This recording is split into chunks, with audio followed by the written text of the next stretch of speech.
think that's everything. Getting much faster at getting the stream together before I hit the start chatting screen. It used to take 6 or 7 minutes. I think the Stream Deck cut that down ridiculously, to be fair. The Stream Deck's been a huge benefit for that.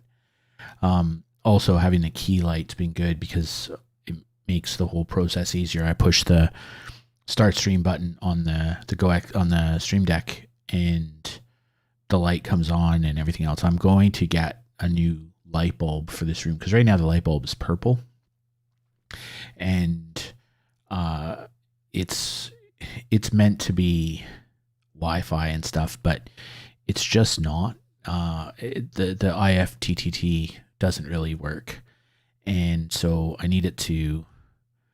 When I push the start stream button, I need the light to change color. I need the key light to come on, and it starts Streamlabs OBS. It starts Spotify, so all that stuff works. And then when I push the start soon button in, it actually starts everything. So it starts up Spotify to the right playlist. It does everything. So I'm kind of getting there. It's getting close. I'm now got it down. I could probably start in under 3 minutes, which is cool.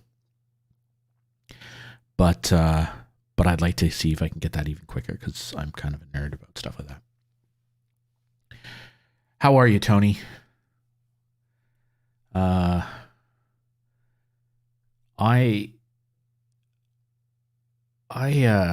had a ripper of a headache last night. I got to be honest. All of a sudden, at about 8 o'clock, got tactical rifles diamond.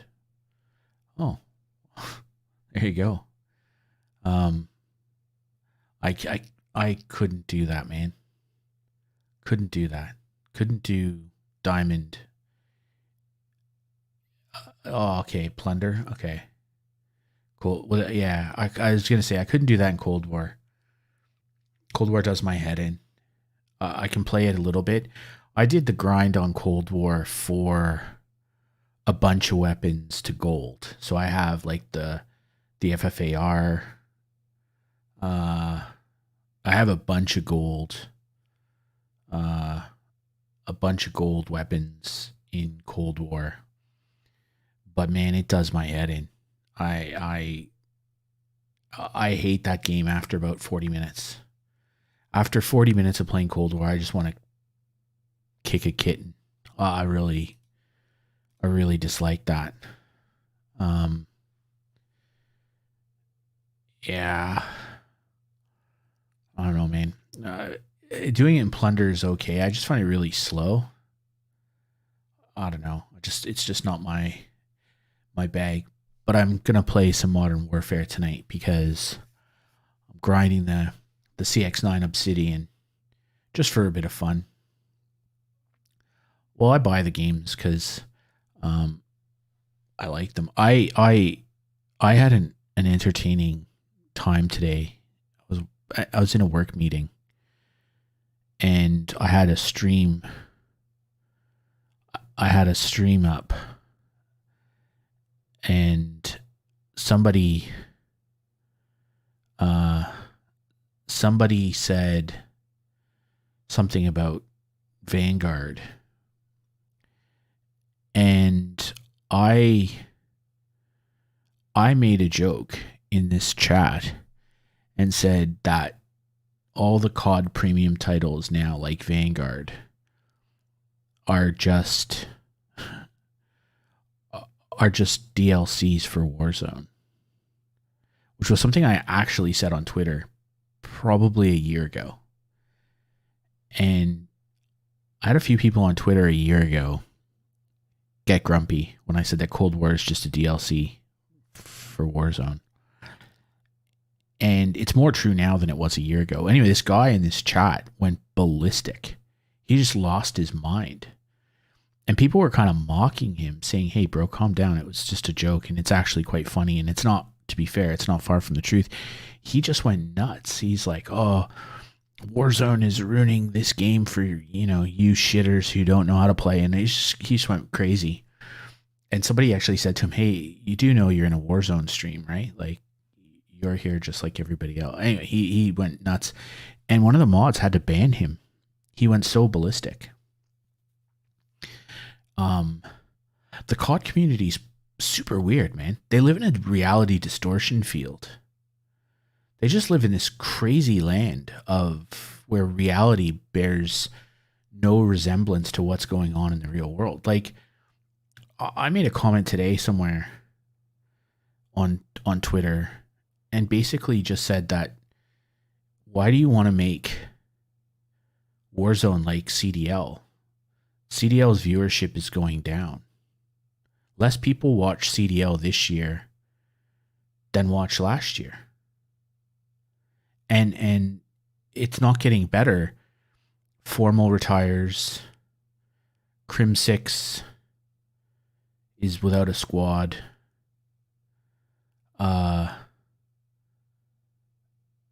You know, Scump is probably in the last year or two of his career.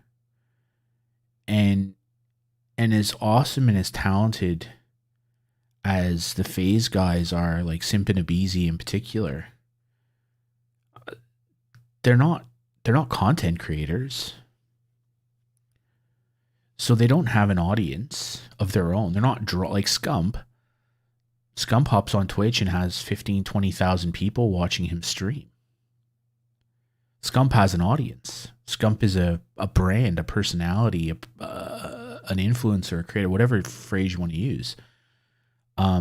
Formal has been a fairly significant streamer. Even Crim has an audience to some extent. I mean, Octane is kind of trying, but those other guys, they're not content creators. They're not influencers. They're just professional Call of Duty players. And that's cool, but they don't attract people who aren't already fans to the CDL like Scump does. And how do I know this? Well, as I pointed out to somebody today, go look at the top rated live viewership numbers for CDL. It's all Optic. Nobody else there. Like the CDL Champs final had, I think, 150,000 people or something watching it live at its peak. Nick Merckx had 500,000 people watch him play the new Verdansk map 2 days in a row. You know, and when people point out, oh, CDL Champs final, okay, that's the pinnacle event of the whole year on their calendar. But in Major 5, when FaZe, the best team in CDL by far, played Paris Legion, 20,000 people watched that match at its peak. 20,000. They wouldn't even be a top 5. That wouldn't even be a top 5 Warzone stream. More people watched Iron get his 4,000th win than watched the CDL match. No, it's so CDL is kind of boring, right? It's kind of boring. The games play the same almost every time. Like, I don't know anything about CDL. Like, I watch it because I'm interested. I watch it, but I can tell you what's going to happen on an S&D map. So, okay, it's S&D. Yep. Oh, it's in this map. Okay, this is how this is going to play out. And that's how it plays out every time. And the pros hate Hardpoint. Why? Because it has respawns, and so there's a randomness to it. And they can't explain it to the fans, so some of the fans don't like it. Take out Hardpoint. It's too random. And that's the thing you hear these Warzone pros. There's too much RNG in Warzone. Warzone is a game that's built on RNG. Right? You're in a plane. You don't know the flight path. Your opening circle is big. You don't know where the closing circle is going to be. You don't know where, rotations are random based on where the circles go. You jump out of the plane with a pistol, and wherever you land, you have to get ground loot. And then it depends on what spawns in ground loot until you get loadout. And loadout actually reduces RNG because you get to pick your guns. But almost all of Warzone's replayability is because of RNG. It's different every time. Even when you can start to figure out flight paths and circles and all that stuff, like to an extent, it still plays out differently every single time. Because the RNG nature of the way the game is built. And that's what makes it replayable. But also, interestingly enough, it's what makes it the RNG element is what makes it interesting. Because it's not the same every time. And you know what? That's why battle royales do very well. That's why they do so well on Twitch. That's why so many people play them. Because of that randomness. And that's what keeps them fresh. Yes, it would be nice to have new POIs and a whole new map. 100%. Totally agree. But you could hop into Warzone today and your game will probably play differently than any other game you've ever played. And it's fascinating. One of the reasons why there are two schools of thought around people who play like Iron, right? The way that he is successful at that game is he reduces RNG by having basically a system. He plays a system. And they try and make things repeatable. And when something that they do isn't successful, they figure out how to make it successful, and then they repeat that over and over and over again. And so you have some people who watch that and admire the I just want to get 1% better every day, because it's true. If you were to do that, then every day you improved 1%, your system improved 1%,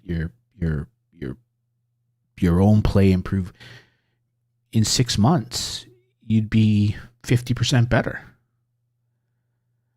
In a year, you'd be a completely different player. And all you need to do is improve 1% a day. But the only way to do that is to reduce the randomness. And so people hate that. And they enjoy people dropping into super and it being a completely crazy gunfight. It's all RNG. It's all completely random. It depends on who else lands there, where they land, who they run into, who third parties them, what guns they find. Did they find plates? Oh, I got a dead silence. Oh, look, there's a gas grenade. Oh, I really wish I, got this particular gun on the floor. It's all RNG. Even to the point of, well, depending where the flight path is, it might not be convenient to land at super. So there's a whole bunch of players who won't go there because it's too far of a drop. And so even these people who talk about banning this weapon, banning that perk, banning that tactical whatever to reduce the RNG and quote unquote lift the skill ceiling, that they just want a different type of RNG. It's bizarre to me. It's just so surreal. They don't see that it's the randomness that they're attracted to. Do you think Nick Merckx and Tim the Tapman draw between them on a daily basis 75,000 people to watch them play Warzone because they're awesome? They're not. They're good. They're very good players. Both of them. Tim is a very good player. Like Tim in that crowd that they play with, Tim's a bit of a clown. Tim is a 2.5 KD player. Like Tim's solid. Nick is a bit better. Cloaksy's a very good player. But people don't watch them because they run roughshod over every lobby they're in. Because that's not what happens. People watch them because Tim forgets to open his chute and breaks his legs. And then they laugh at Tim. Or they pop a UAV, they go hunt down some other players, and then they get third-partied by some camper. And Tim loses his mind. And Nick stirs the pot. People watch them for the entertainment, but part of the entertainment is the randomness that happens in their games. And people rage, absolutely rage, against stream snipers, and they rage against cheaters because those people are actually removing the randomness to the game. If they know exactly where Tim and Cloaksy and Nick are, they just go kill them. But if they don't know where they are, then it's random.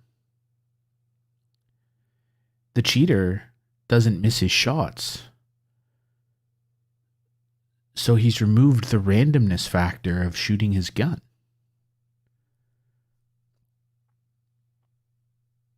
So I find it really odd. Hey, Jace, how are you, buddy? So I find it really odd when they all rage against removing the RNG element from a game that's predicated on RNG. 100% the game is just built on randomness. Like the vast majority of interplay in a game of Warzone only occurs because of a incalculable volume of random events that start out with where's the flight path, when do people jump out of the plane, what does the first circle look like, what places on the map do people like to play, etc., etc. Like, there's all of these random elements that are the starting point of a game of Warzone. And the randomness just, somebody shoots you on the way down, you land in your spot, there's no guns on the ground, you can't find plates, there's no money. Some other team just got a loadout near us. Like, it's all random. And these guys just are desperate to remove the randomness. Doesn't make any sense. It's just bizarre to me. I just find it so unusual. But the one that makes me laugh the most is if you removed the randomness from Warzone. And so, like, say they built out custom lobbies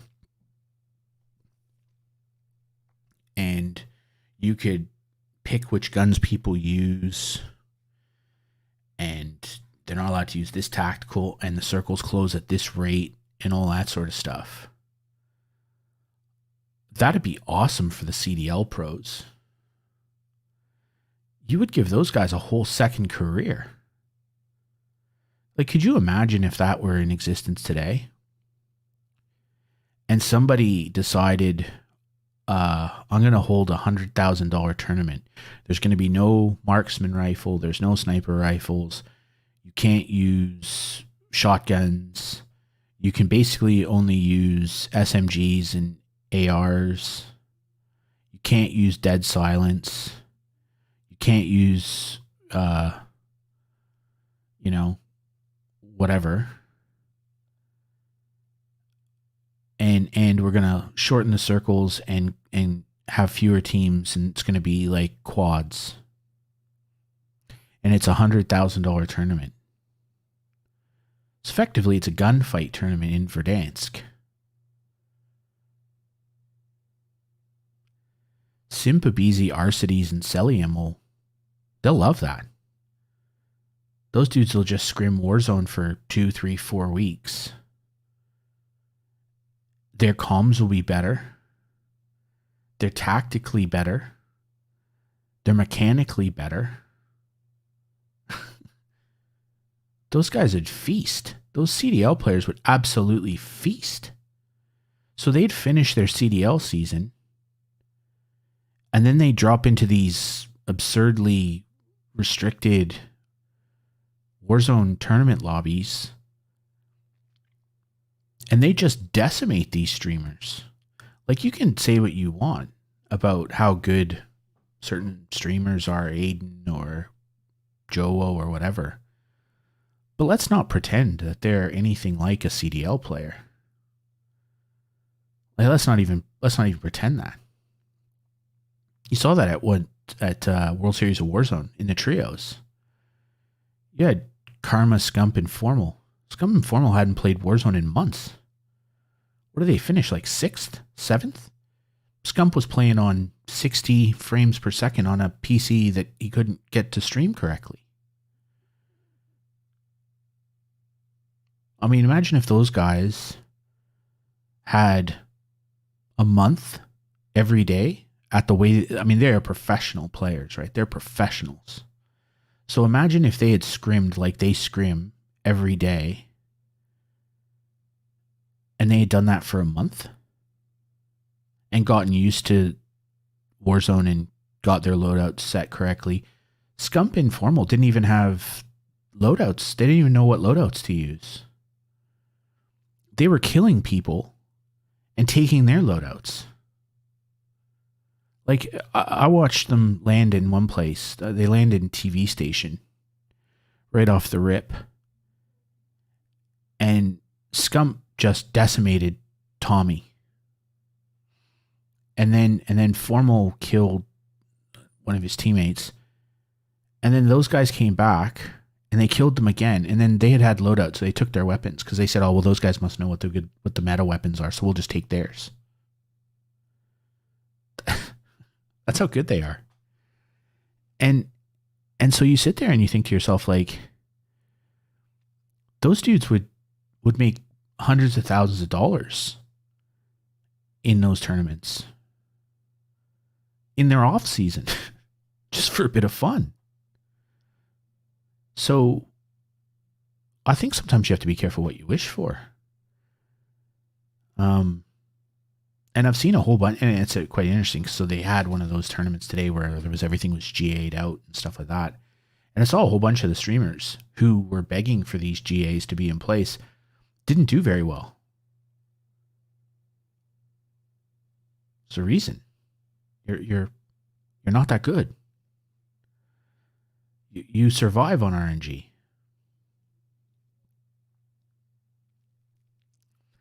I don't know, man. I remember a year ago, Old Mate Iron was saying, "I don't play tournaments until they're custom lobbies and nobody's cheating and all this stuff." And all those guys were all timed kill races. Let's go run amok in bot lobbies and all this sort of stuff. And Old Mate Iron was just sitting there saying, "Nah, I want to play against the best." And now they all want custom lobbies. They're all boycotting timed kill races. And now they don't want to play the best. They want to play each other in a big game of team deathmatch. Right? Modern Warzone. I'm looking at it on my screen. Go play that. You can set all the rules. It's right out of the box. Game just works. So it's quite funny to me. I kind of made the decision today after watching a lot of this stuff. I have to stop on Twitter and other things. I have to stop following some of these Warzone streamers. I just have to. They're not very interesting. Like, they're as on Twitter, they're just not. One, they're not very interesting. I don't find what they post fascinating. I think guys like Iceman Isaac do post interesting stuff. And of course, J-God posts interesting stuff. But there's a lot of them who don't. They don't post anything interesting. It's just Twitter is a self-promotional vehicle, and they don't even use it very well. So there's no point following those people. Like Mutex is entertaining on Twitter. I like Mutex. I find him more entertaining on Twitter than I find him on Twitch. I like Mutex. It's an interesting one. Mutex I like watching on other people's streams because I like his energy. I don't like watching his stream. I don't like his community. Jukies is the same. I like watching Jukies with other people, but I don't like Juki's stream. But they're reasonably entertaining on Twitter, so I'll keep following. But there's just a whole bunch of of Warzone streamers that I follow that I'll just have to stop because the people who reply to them are dumb. The things they say are stupid, and most of what they talk about is themselves, and I'm not that interested. Like I stopped on Facebook. I was part of Z-Laner's community. I've had to drop out of there because I don't watch him on stream anymore. I used to really like Z-Laner. When he first started playing with Doc a year or so ago, he was a wholesome kid from Moncton, New Brunswick. He's very polite, very Canadian, right? Very polite, very easygoing, nice kid. Very, very good at the game. And his interplay with Doc was really good. And then as he got more successful, he started playing with some other streamers and stuff. And then a lot of his streams became about, shitting on kids and their bot lobbies and that kind of stuff. And I'm not interested in that level of toxicity on a stream. That doesn't interest me. I'm not interested in watching it. I'm a grown. Oh yeah, no, and Z-Laner is incredibly talented. Like he's just incredibly talented and I just found him really wholesome. There was a lot to like about that kid. And then, but the last year, success makes people behave in different ways, and so he now appeals to a demographic that's not me.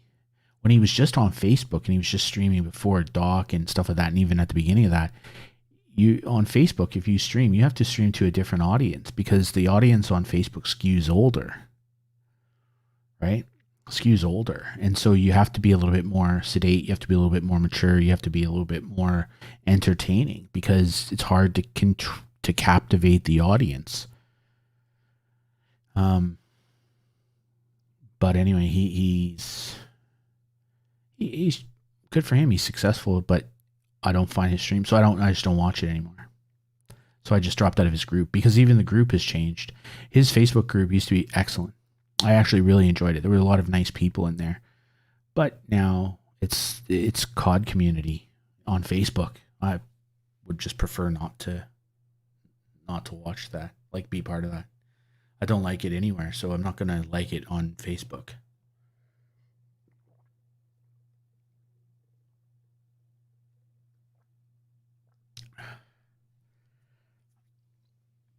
Oh yeah, there's a bit of ego.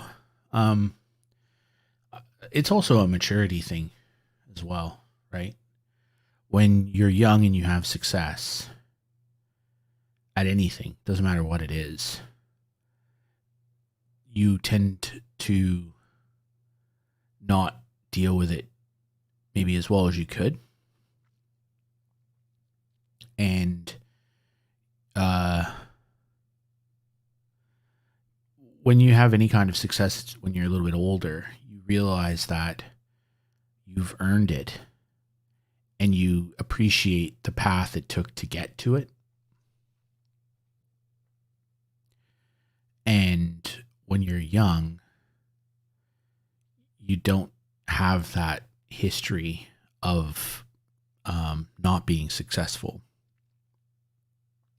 To be fair, I think Z-Laner was a little bit different. He's a little bit different because he had the music thing, and that's a hard yards gig. And he was talented, but being talented at music in the Maritimes of Canada doesn't matter, right? Your chances of success are very small because, one, you know, the suburb of Toronto where I grew up is bigger than the province that he's from in terms of population. So there's just a slightly different audience open to you. So you can't be, I guess, so like the Bare Naked Ladies, when they started out, right? They're from Toronto. But they could build a big enough audience and a big enough following in a city of what at the time was like 5 million people. They could build a big enough audience there that it kind of sustained them a little bit, but it propelled them. And their break, I don't know if you know who the Bare Naked Ladies are, geez, you might not, but they're an internationally recognized music group from Toronto. But they got their break by doing this gimmick. There was this thing in Toronto called Speaker's Corner, and it was at Much Music. And Much Music was the Canadian equivalent of MTV. And Speaker's Corner was this booth at the City TV building in the middle of, on Queen Street in Toronto. And you'd put, I think it was $1. You drop $1 into the machine and it would record video. So this was in the late 80s, early 90s.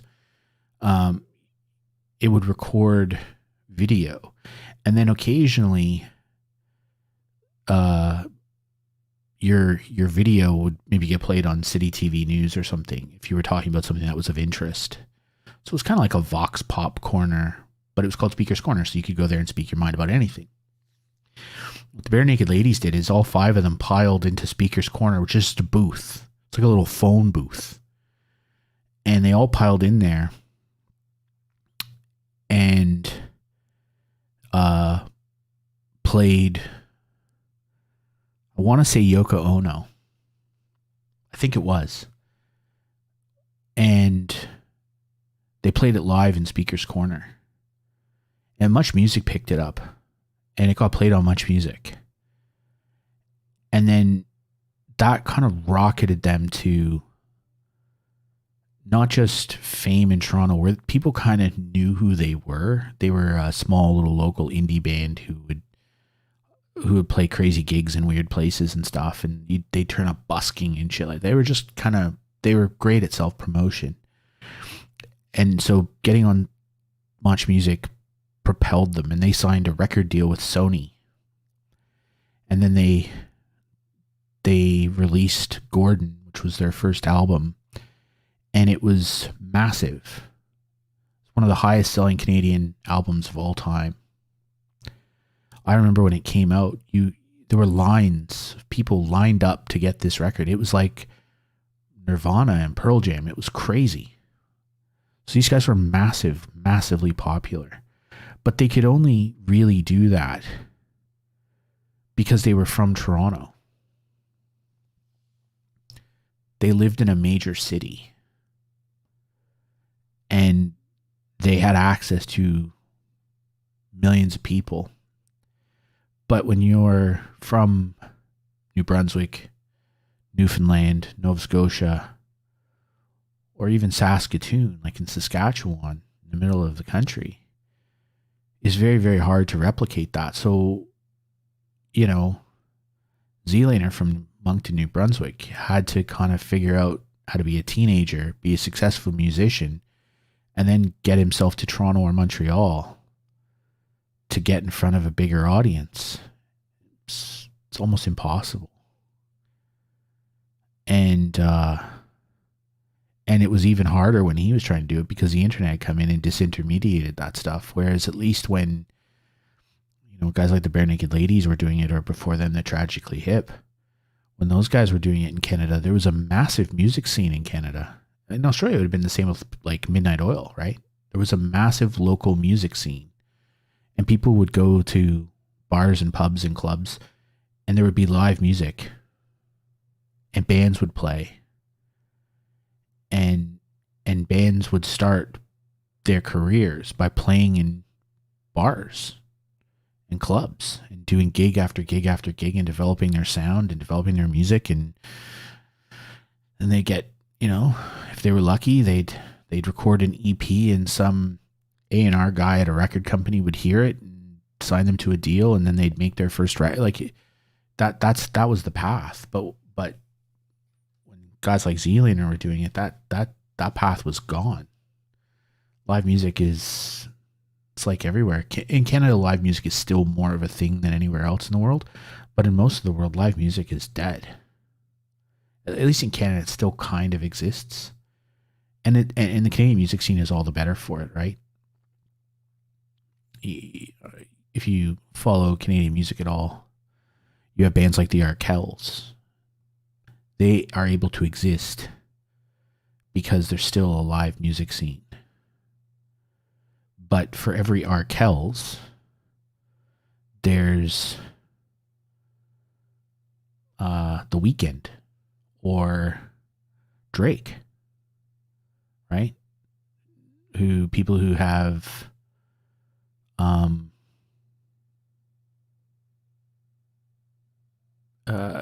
they've become popular because of the internet and YouTube and Spotify and that kind of promotion. So I kind of understand why, but so to be fair, he understands some of the challenges you can have. Anyway, I got lost in a rant.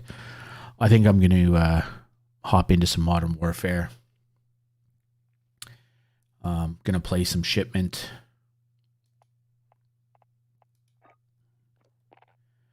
And yeah, we'll see how we go.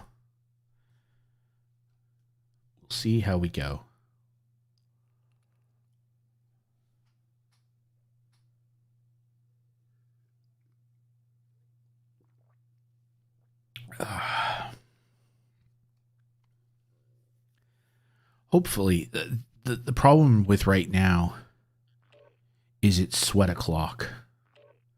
So I would imagine that the lobbies will be, I imagine that, yeah, I run just standard Kruger. I imagine the lobbies will be gas grenade, clusters, precision, gas grenade, stun, because it's just that time of day. But I just need to get lots of kills, and I don't really care what my KD is. I just need to get as many kills as possible so that I can get my Psychov up.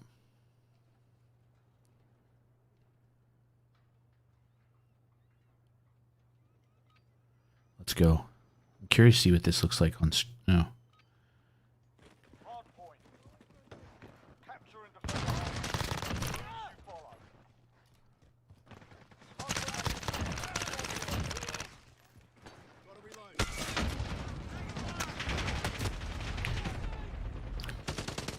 Yeah, white phosphorus will be the other one. We'll just run into that.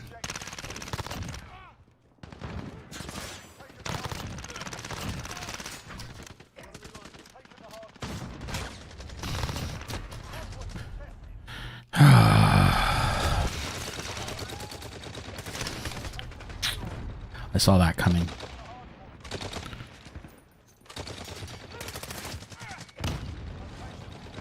Oh. They're all lined. That guy's just lined up. Look at them.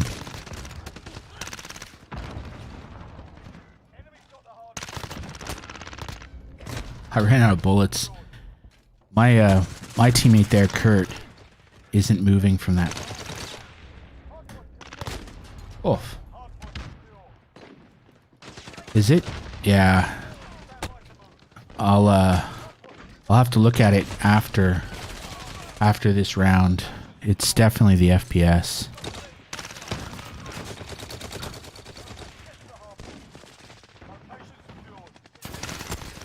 Oh, I kept moving my mouse.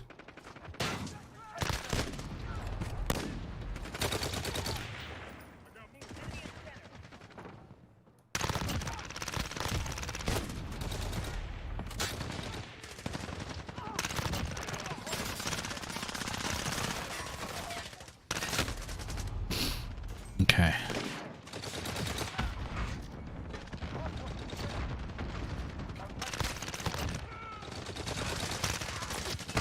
Oh, behind me. So it's dropping. It's stuttering, I would imagine.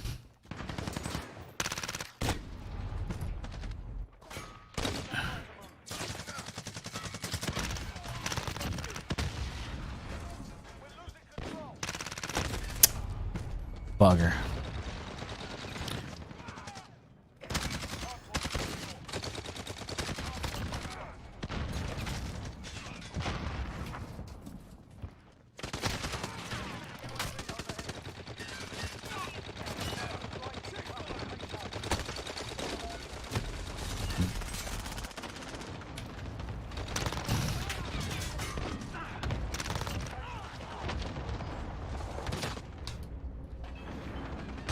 Ah, far out, man.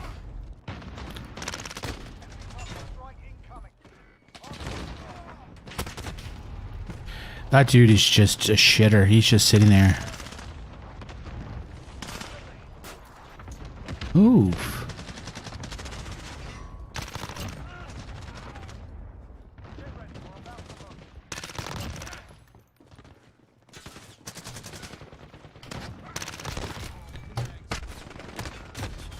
I had to swap.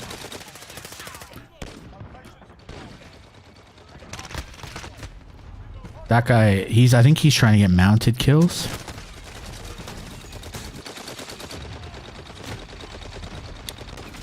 Hmm.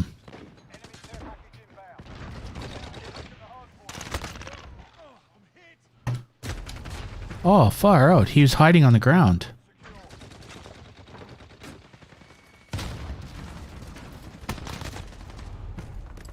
So what was this guy's care package? Fuck off. They're just spawning me in front of these people. My teammates are ass.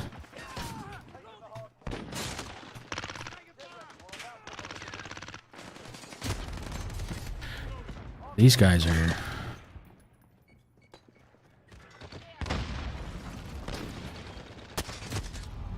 That was bad play.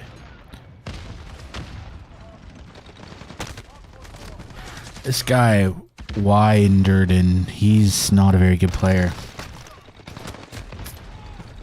Look at them all. They're just shooting their feet now.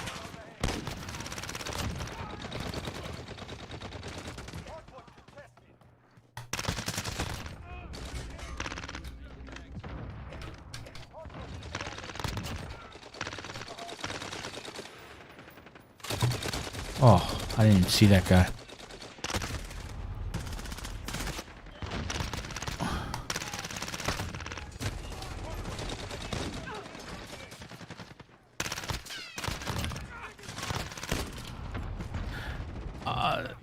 This guy with the sniper rifle, he's just 100% existing on...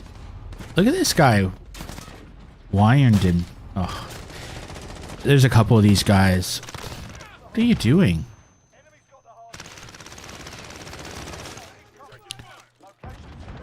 What is this idiot with the riot shield doing? Holy crow, what a terrible lobby. My teammates are standing next to the guy shooting me. Oh my god.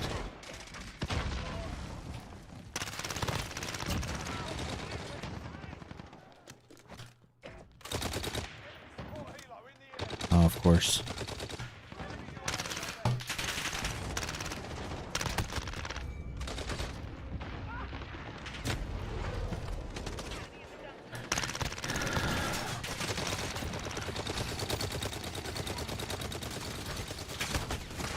Oh, for Christ's sakes.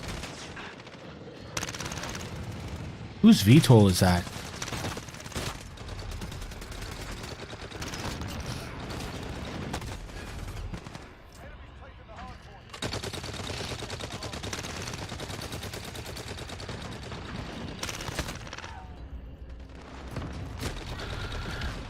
Hey, Kurt38, bro, can you actually maybe shoot somebody?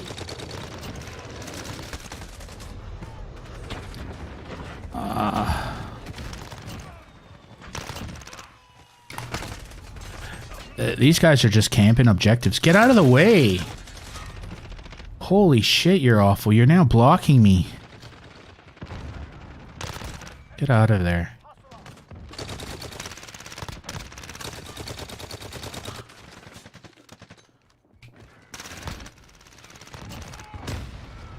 Far out.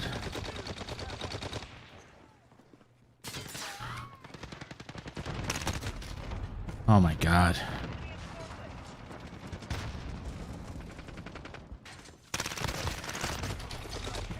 Where is there?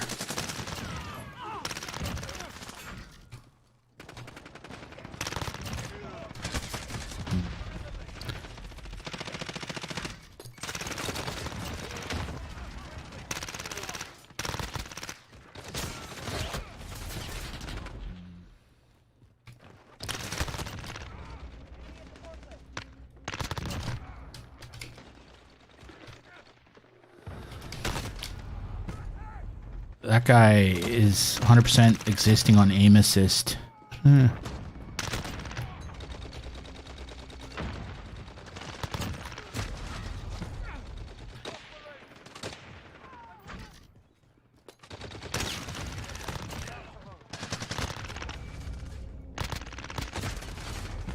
Wow.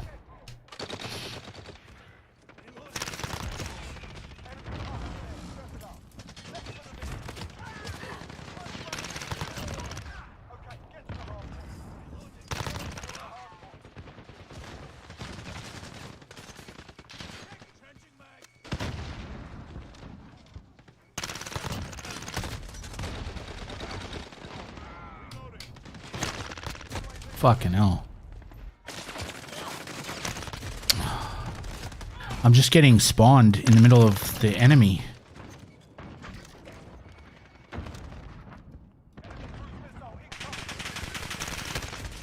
That guy is a rat. Holy crow. Now I just spawned in front of the enemy. Two of my teammates are standing there.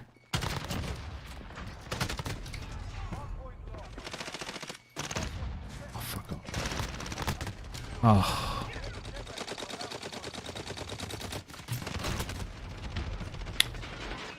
That guy ran right into my stun.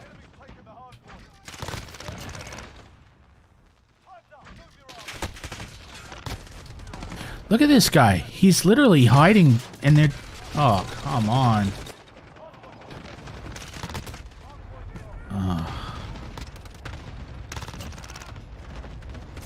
What? What the f... How... I'm spawning... Get out of the way.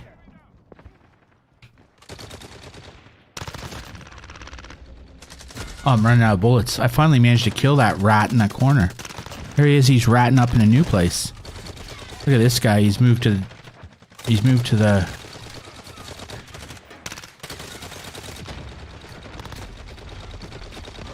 Holy shit. So that guy has moved to the shotgun.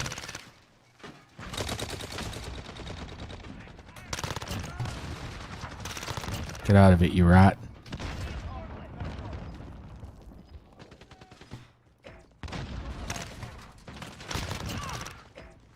Holy crow.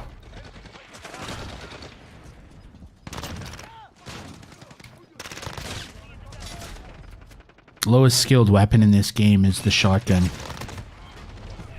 It requires absolutely no ability at all.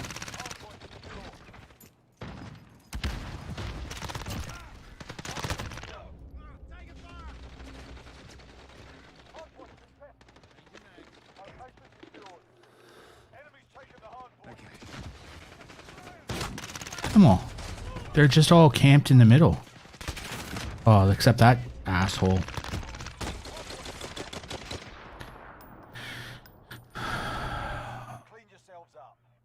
Wow. My team was terrible. Look at this guy. Look at this. Look at him. He's not even aiming that weapon. He's not even aiming that weapon. The controller is doing all of the work for him. He just has to point the weapon at somebody and...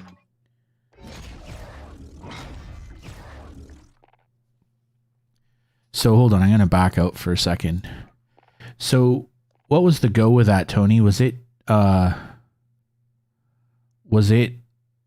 jumping, or what was going on? Like, was it stuttering?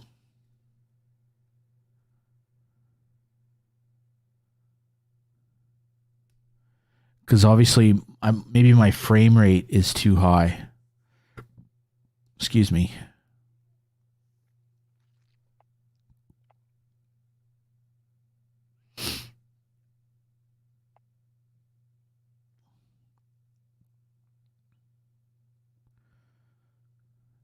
Well, I'll load in again.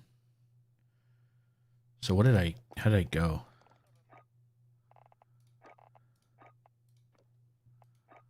What am I at now? I'm on 116, so I need 34 more. Will I get? I won't get that tonight. That 34 is a bit much for one night. I won't get 34. I deserve it, but I won't get it tonight. Wow. That one guy though, man, that dude he just camped. He just was camping corners. When I spawned next to him and realized it was freezing. That's pretty weird.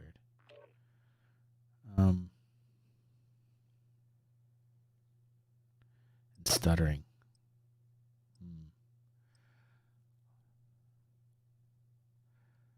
What I should have done is that one guy, I should have executed him when I spawned next to him, the guy who was just camping spots.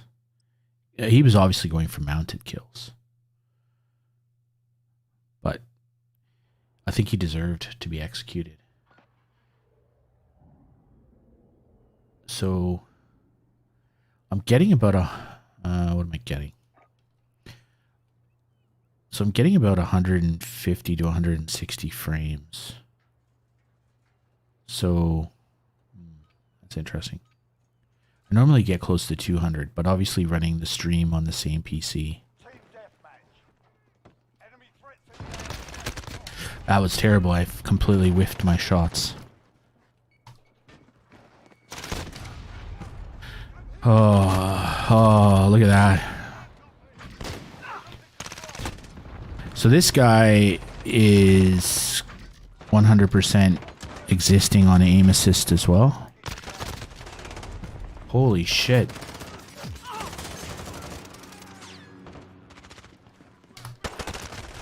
Wow. I might be good to get a kill here. Okay.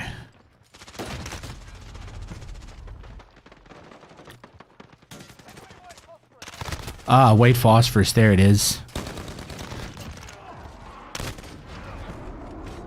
Okay, so that rat is just gonna hang out there.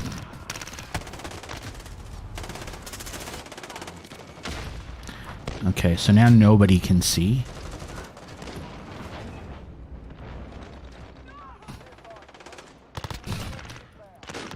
Get out of it. Get out of it. Oh my god, you just can't see anything.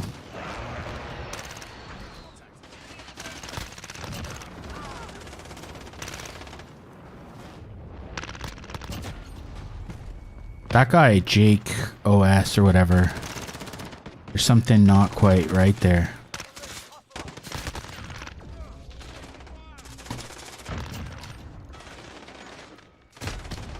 That was bad.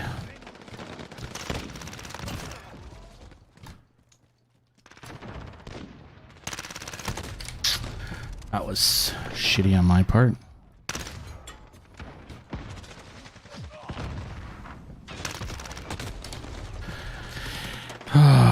Gas grenades.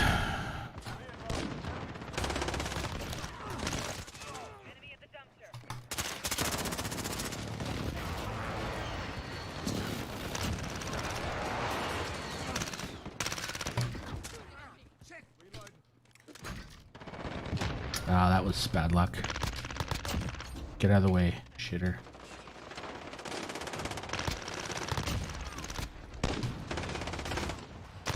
Oh, thanks, Rose Kid.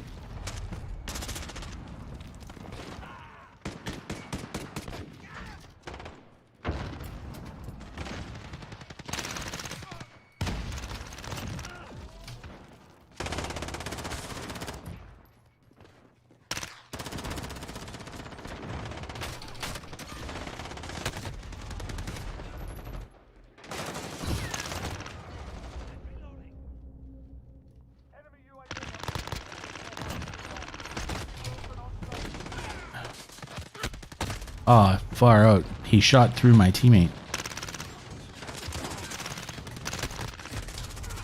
Hmm.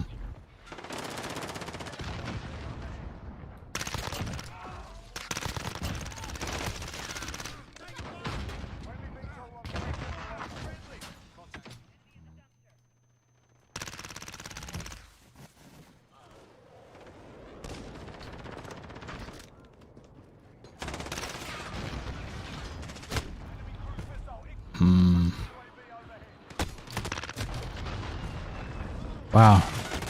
These guys seem to have an absolute shit ton of...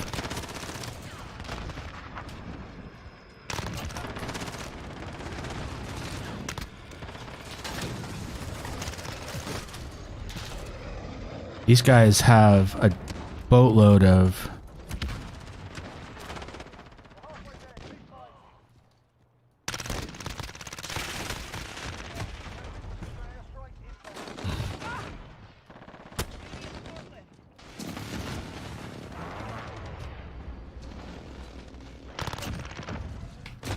Look at them all.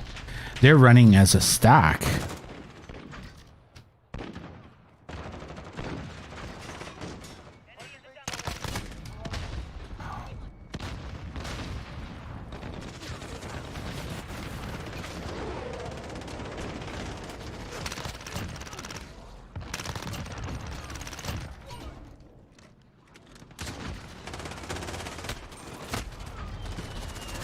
They're just hiding in that corner now.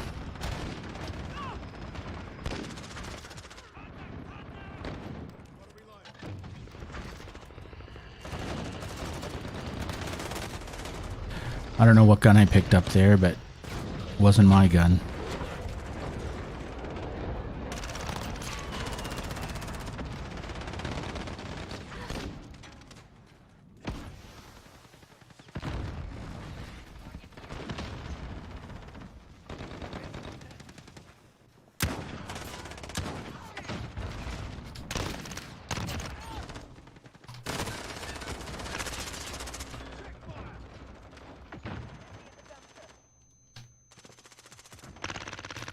Where are they? Oh, fuck. I ran out of bullets. Okay, so they're just running around as a stack. So you find one, you find them all. They're all on that side now.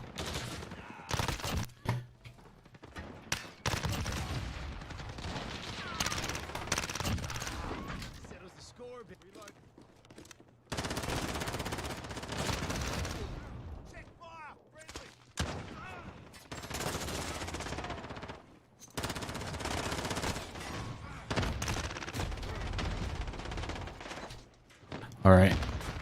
Oh, that was terrible, Sean. You got to make that shot, mate. Got him. Oh, okay. Where is he?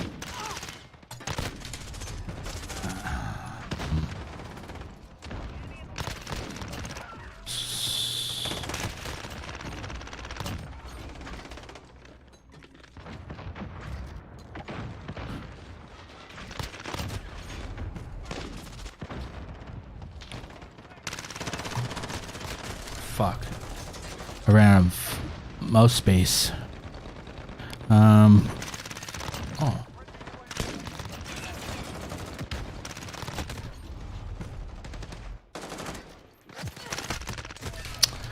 I can't stand there like that. Too many targets. Okay, so that guy is back to hiding in one spot. Okay, so they're all down there.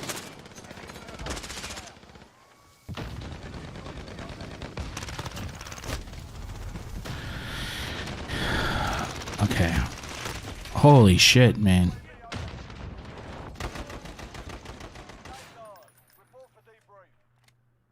Are you a girl?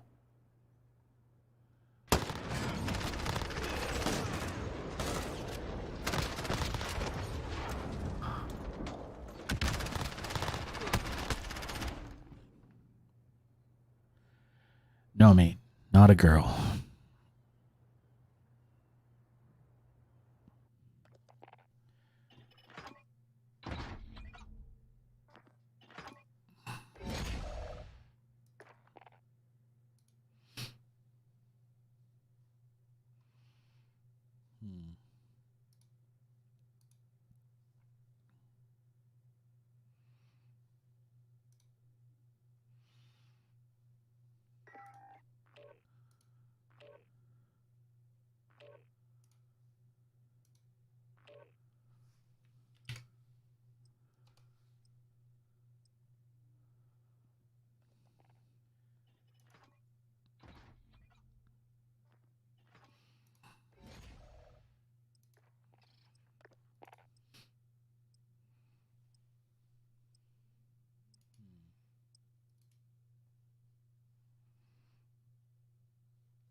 right.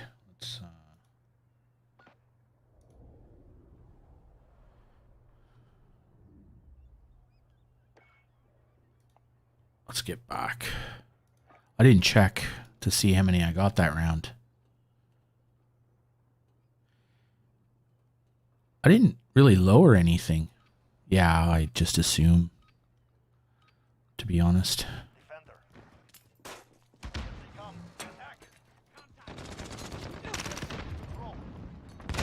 Whoa, somebody... Oh. They're just, Move! You're standing in the way there, bro. Far out.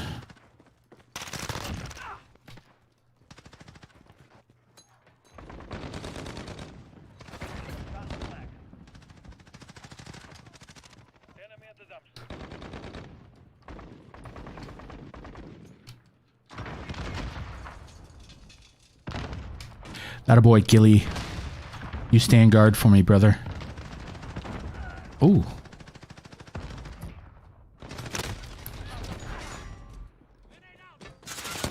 Come on, man, with the LMG.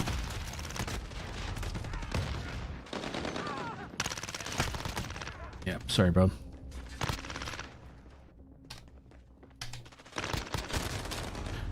What? How did that happen? Oh. Don't spawn me in front of the opponent.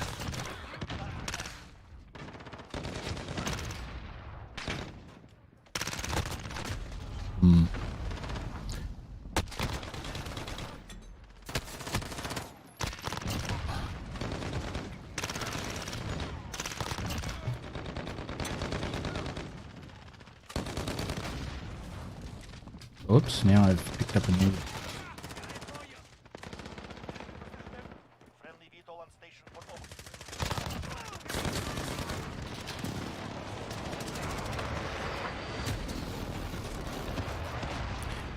I don't quite understand how that dude... Oh, wow. Oh, I ran out of bullets. That's disappointing.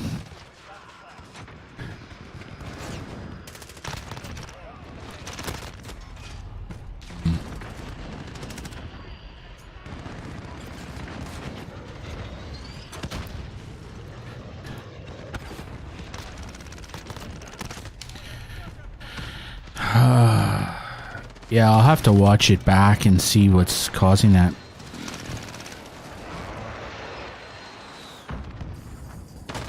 Oh, that guy slid right up next to me. I had no idea.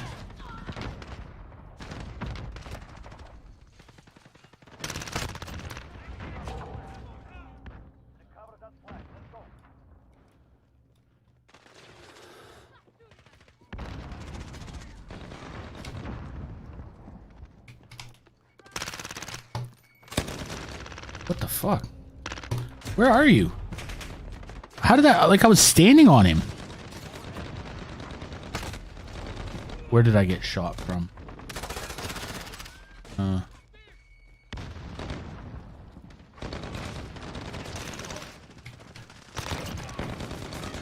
My flag.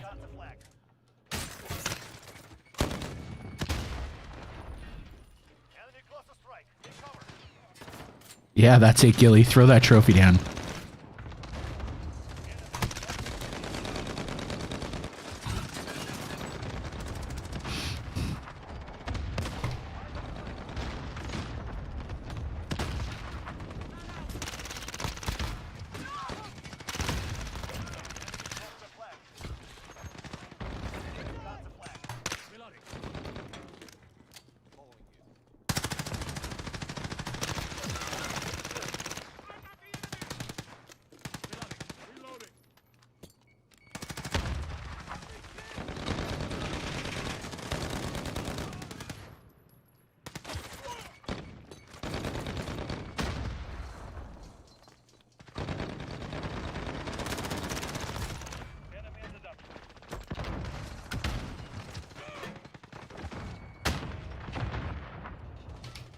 Haha.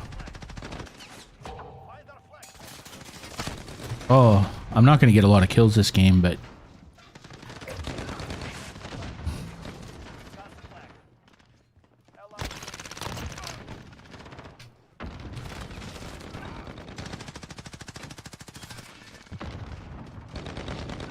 What are you doing there, bro?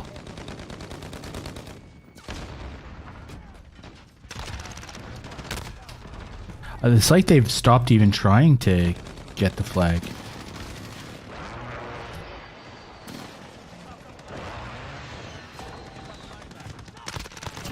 One thing I don't understand about this game mode is, like, we've had the flag for almost the whole game. And they've almost never had the flag. And yet our points are, like, we're a little bit ahead, but we're not ridiculously ahead.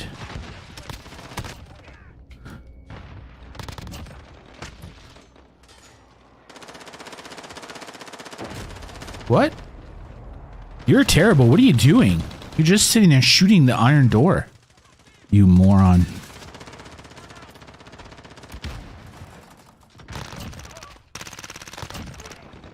My God. Just line up for me. Oops.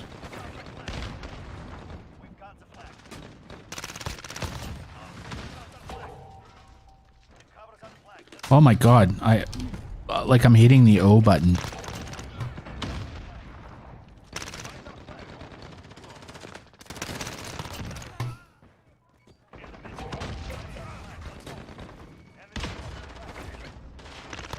What are you doing, son? Oh.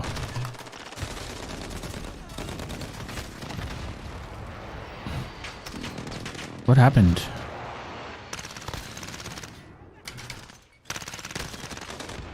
Oh, Sean. Come on.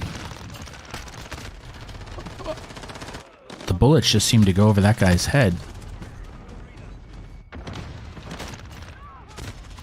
I'm spawning in front of the enemy.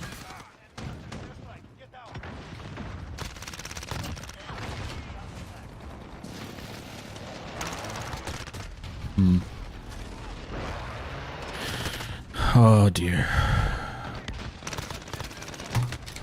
I spawned on them in the container.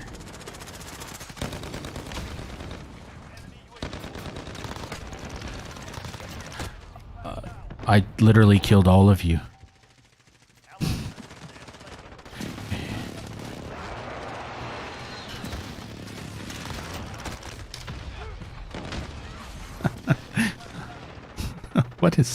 What are they doing?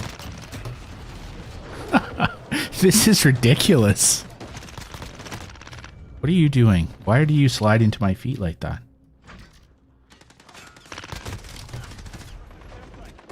Okay, I need to go get this flag back now. How is that guy? Move, move, move. Move, play the objective. Why are we allowing them to do that? There's nobody on the flag.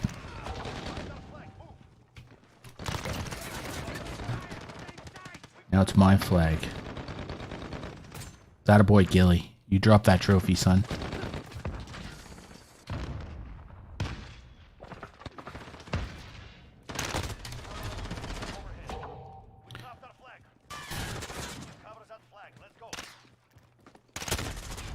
I don't understand how that person snapped onto me like that, but okay.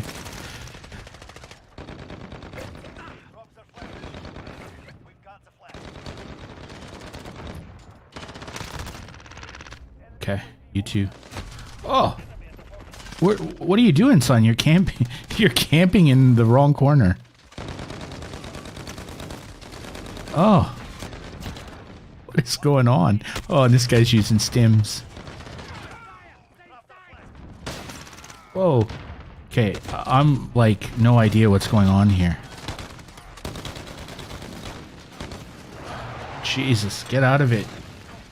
Move. Go to the other. What? Who's shooting at me? Holy shit. Okay, so they have the flag now.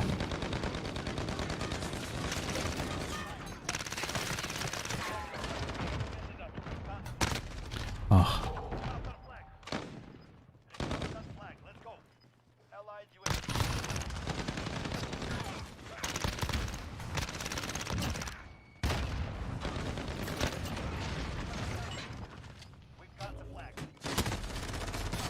Oh. What are you doing? That was kind of like Bedlam. We've done it. I have no idea what we've done. That was just... Yeah. I'm not sure. Hold on. I'm going to jump out of the game. So obviously what's happening is the frame rate is... Okay. Just hold on. I think the frame rate is too high. So are you guys both still there? Are you still... Jason, are you still there?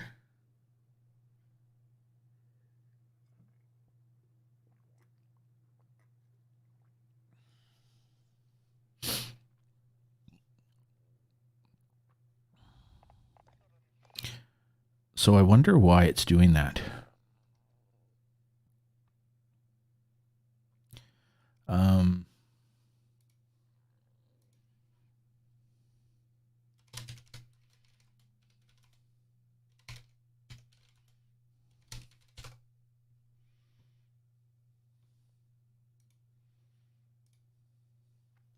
Oh, okay.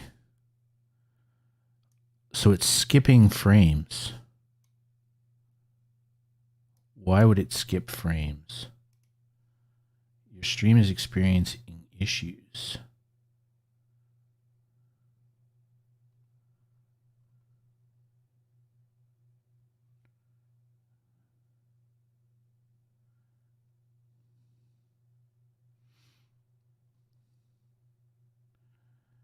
Huh. Why would it be doing that?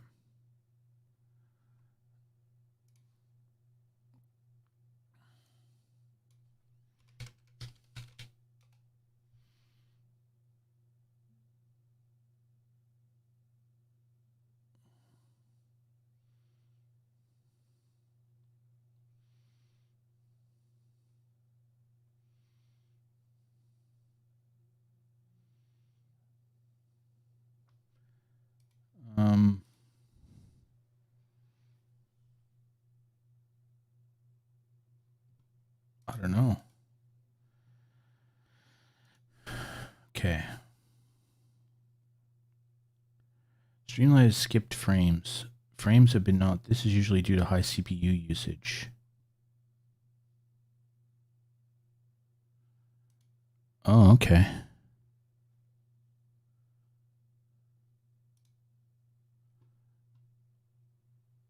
So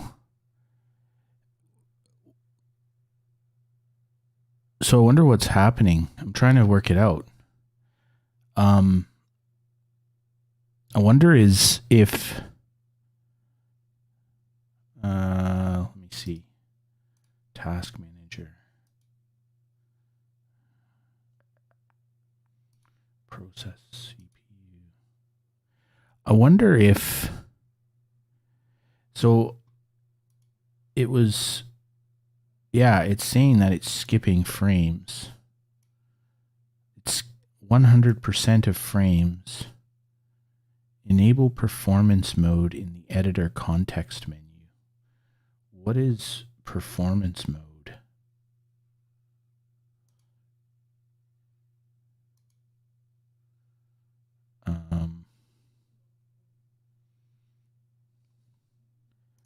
Okay.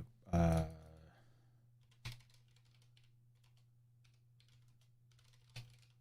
is performance mode?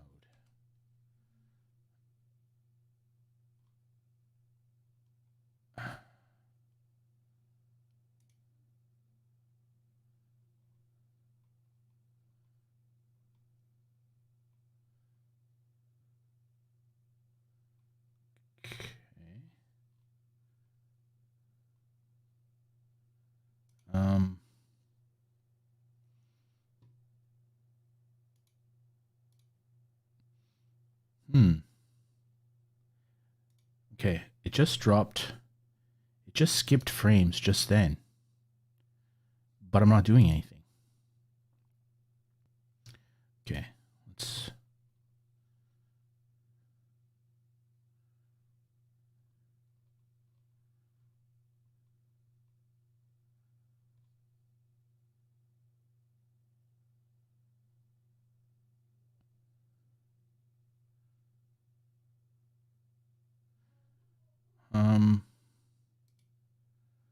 Whoops.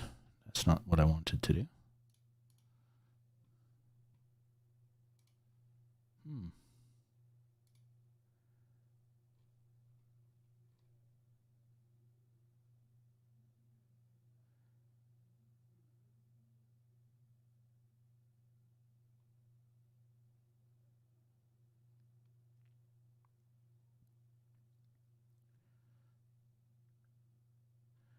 Okay. That didn't really help me.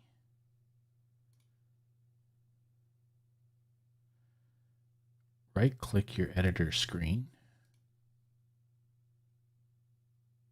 Okay, hold on.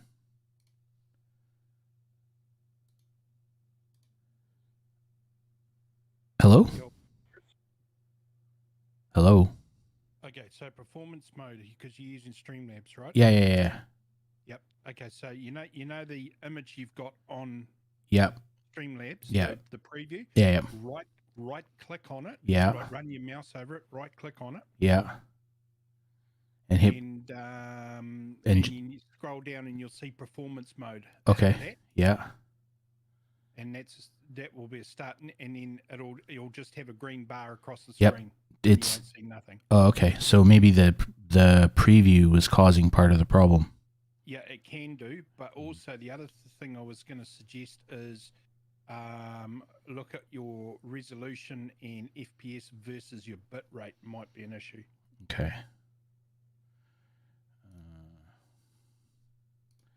Stream output.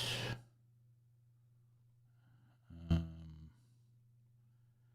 my bit rate is 18 megabits per second.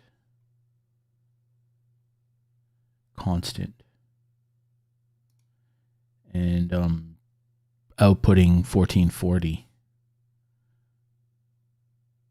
Well, your bit rate should be up there. That's the maximum bit rate or it's the highest end of the bit rate that YouTube recommend.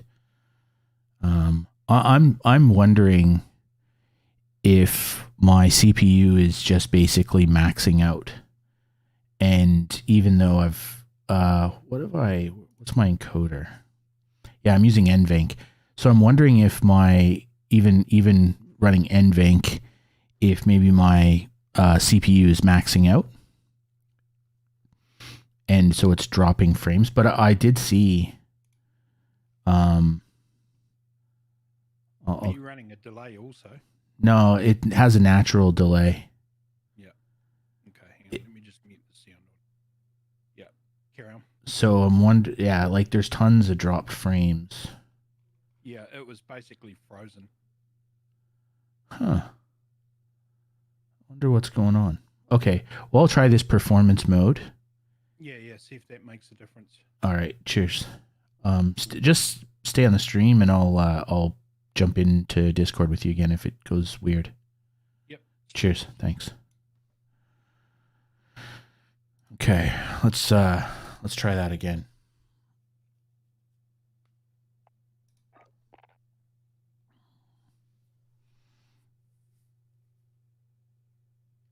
The other thing I'm going to do.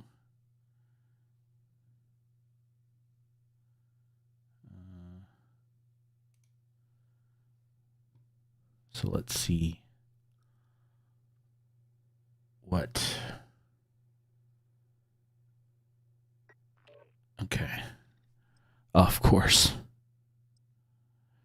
Yes, exit the lobby. It's always the way. You'll go to play and one guy will be on your block list.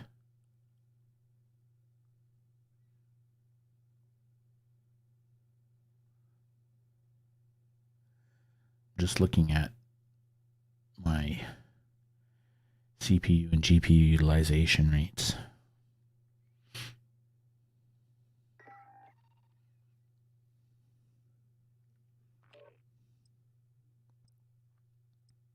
Oh, look, we have somebody from the Nuke Squad.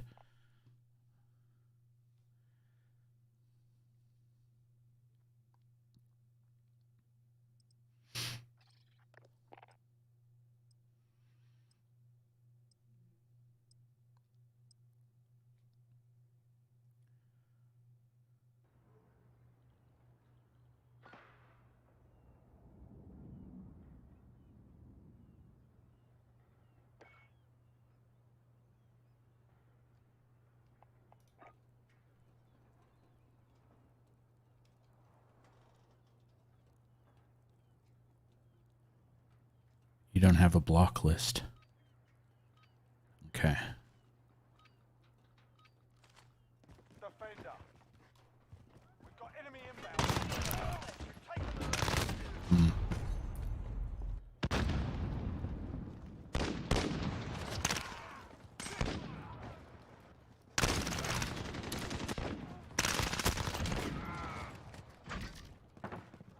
Capture the objective.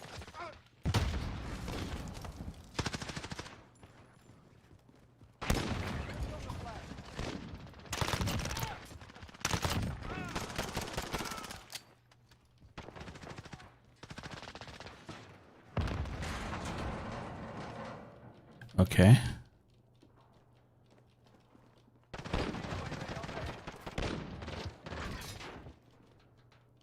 Well, it would appear that nobody wants to come kill me.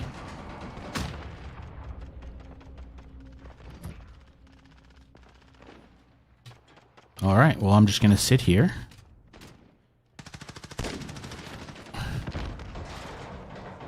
Dude, you got a knife. You've literally brought a knife to a...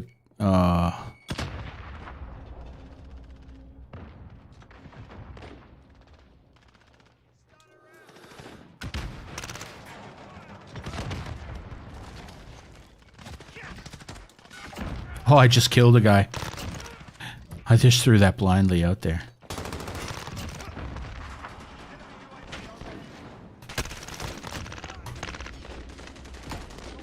I have a Wheelson.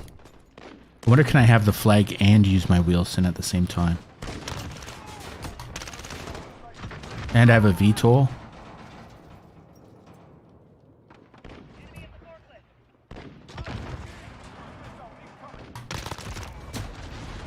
Okay. Okay. I just need to get somewhere safe. Okay, so let's do that. What happened to my wheel? What happened to my Wilson? Why do I keep...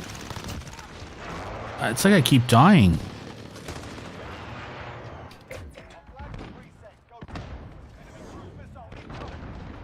Not enough. Okay.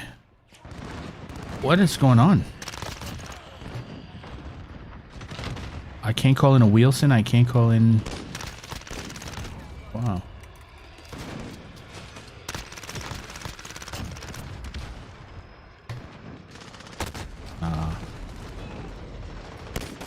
What is... The game has gone crazy.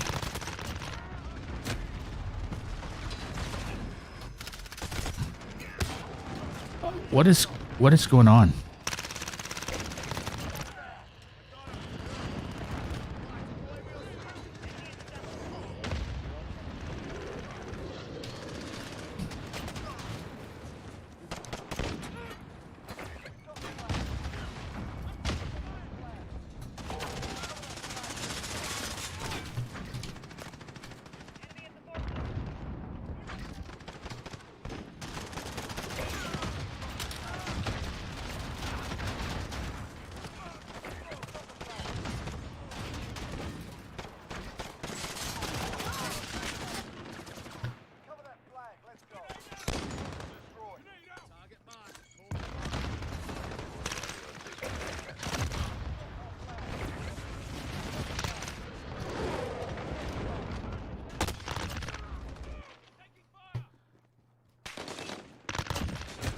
I actually am doing more kills with the flag than they had.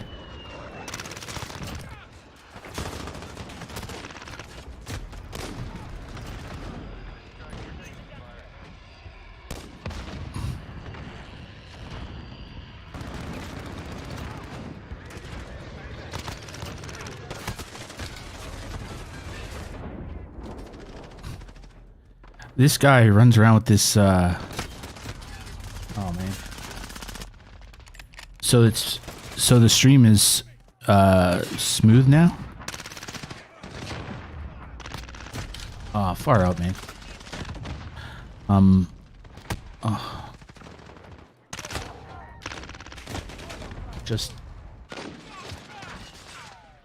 Okay, let's... Oh, come on, man. Where am I getting... That... Rats.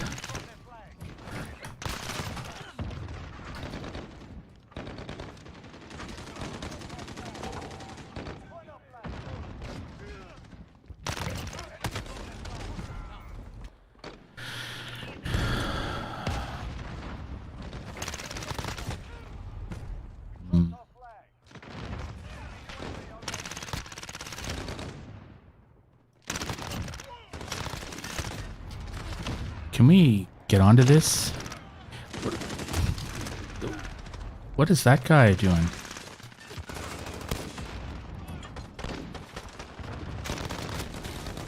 What are... I'm confused.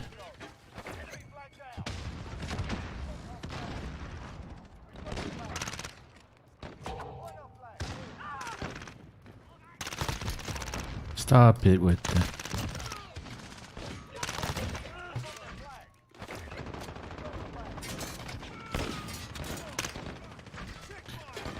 Why are you laying down? You're like of no use to anyone.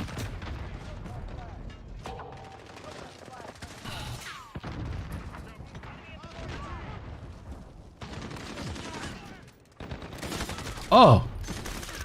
That dude is just laying on the ground. Far out. So performance mode, it was actually me looking at my... Oh.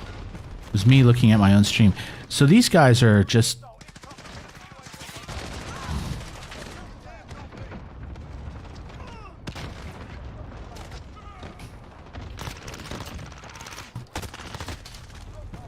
Somehow I had the flag. I totally missed that guy.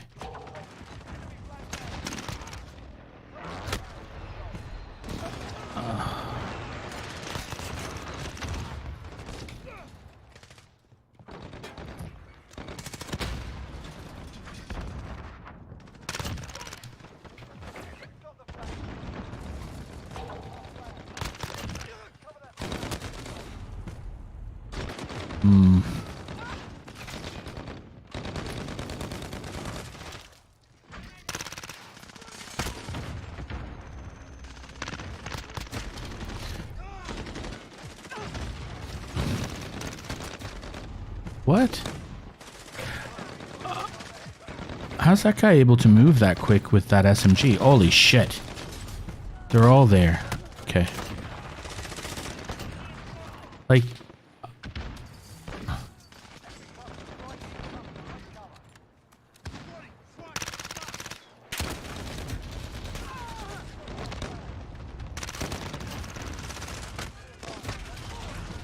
What?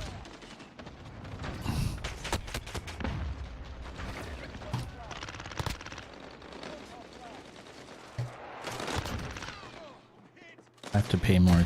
Oh, come on, man.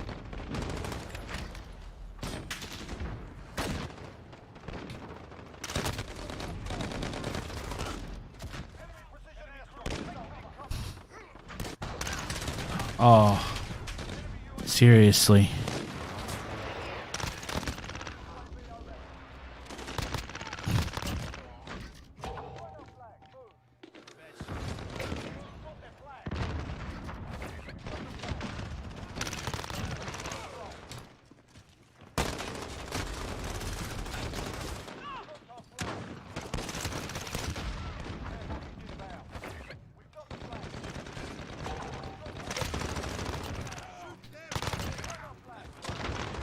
I ran out of bullets.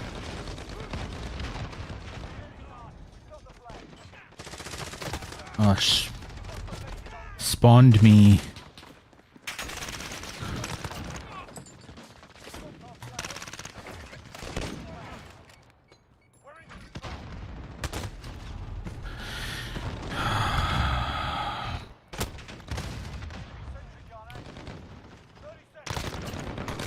What's going on?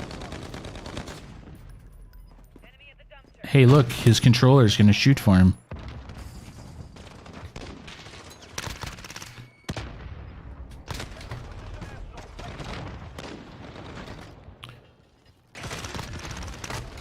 Look at them all. They're just...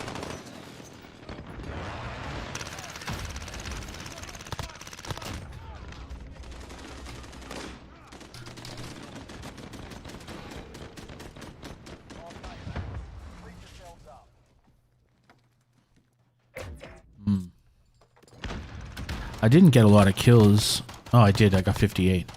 Where am I getting these kills from? Like, I don't remember getting 58 kills in that game, like, at all. I just remember spogging because I saw poggers. I just kept remembering spawning in front of milk fat over and over and over again. Milk fat ended up being in my way. All right, so Jason to the rescue. Winner, winner, chicken dinner. I didn't even look at what my FPS was.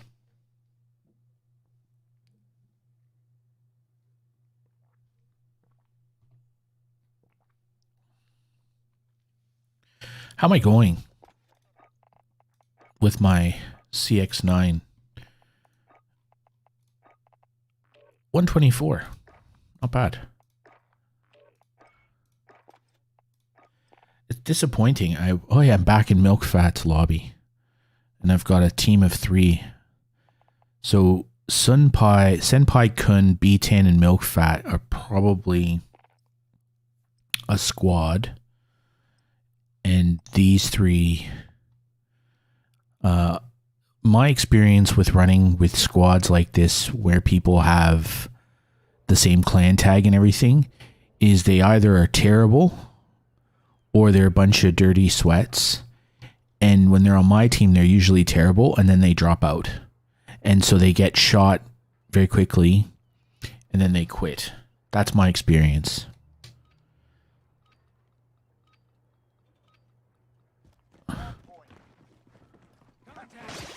Whoa. You have a Joker?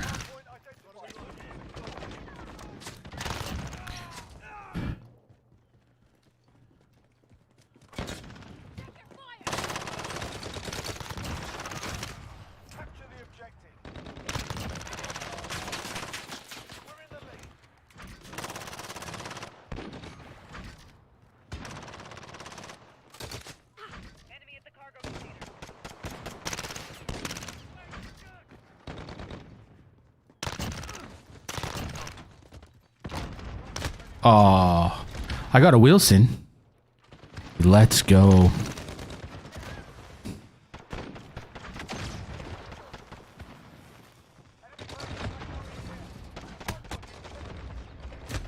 I don't even know where those. Where is the other team? Buddy.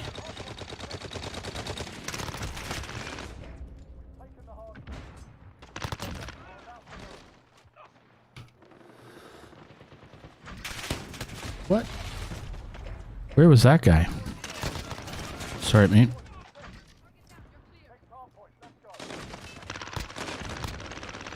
Wow. That guy's a prime example of why controller players are hard to play against. Their movement cost is too low.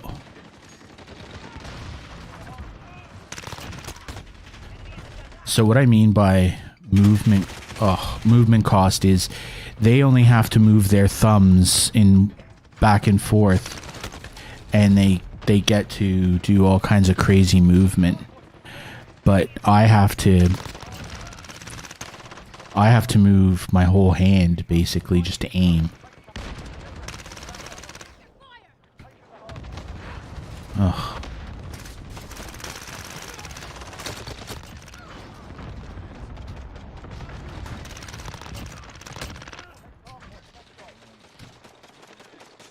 Oh, I have a Wilson. I forgot about that. I have a Wilson. What the hell? Okay. Wilson time. Oh, what?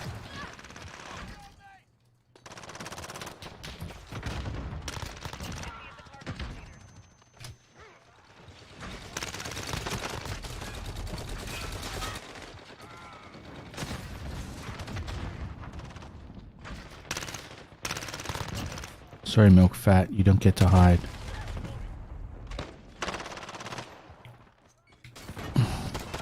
What? Why are you laying on the ground? Enemies taking the hard point. Wow, that's this guy Fatty is pre-firing as he comes around corners and headshotting as well.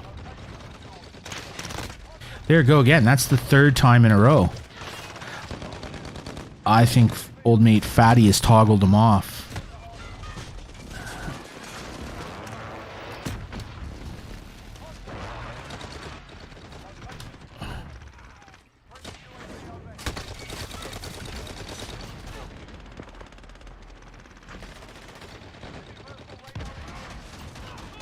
Get out of the way, shitters.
Hey, senpai, stand up straight, mate. You're gonna get bad back. You play like that.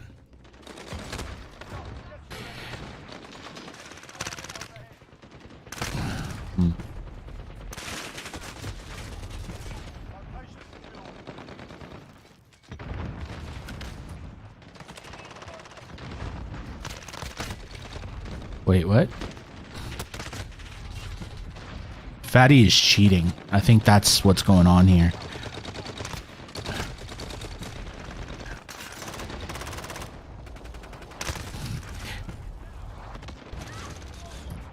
I actually think a couple of them have a bit of assistance.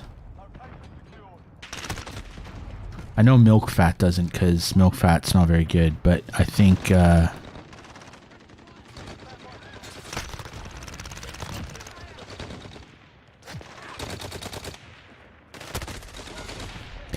Fatty's definitely 100% cheating. He pre-fires like that, like he is pre-firing you as soon as he hops around corners. Yeah.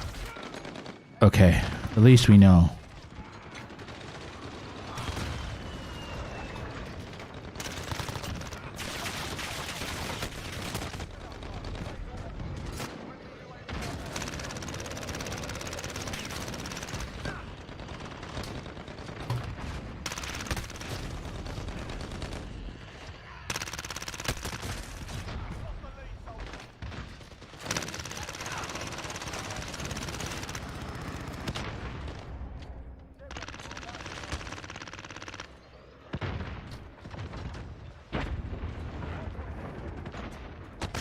Yeah, Fatty is a cheater. We'll have to remember to block Fatty. Because there he is again.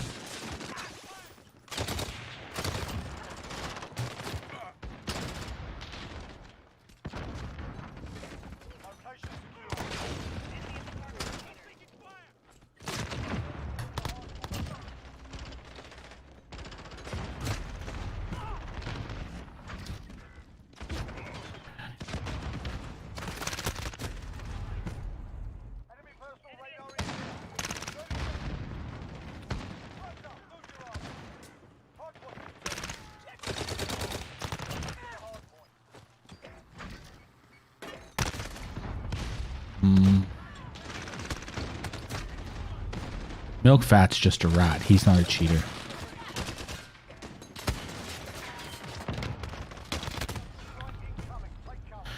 But Fatty is 100% cheating. Far out.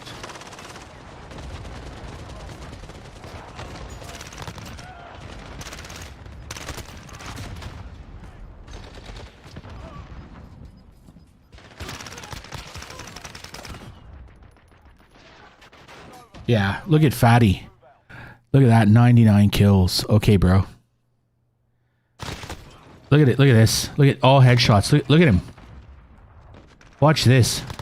Look at that. Never misses a shot. Fatty doesn't miss at all. You are a cheater, bro. This is where I wish I had death comms on. Yeah, I agree. This guy Molotov. Nice walls.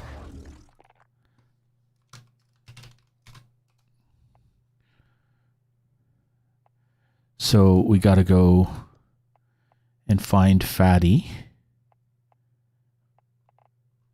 So the other thing that old mate Fatty, oh there he is. We're gonna block you. We're gonna report you for cheating. Ridiculous. What a ridiculous person. Why, like, what kind of low-life loser do you have to be to cheat in a game like this? 126. That wasn't that great. I got 50 kills, but I guess I got a bunch with the Wheelson, which doesn't count.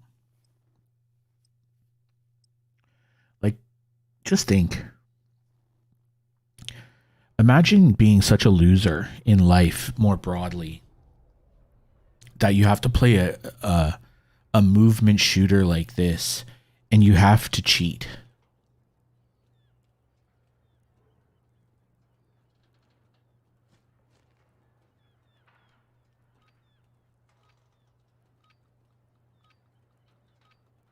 Okay, bro.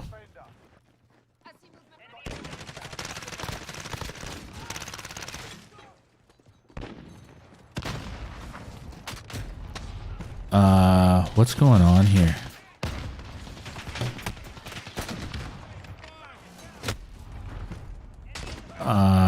Capture the objective. Cover that flag. Enemy flag out. Check fire. Friendly flag. We're in control.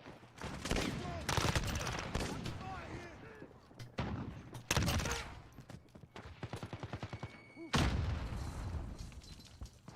Reload.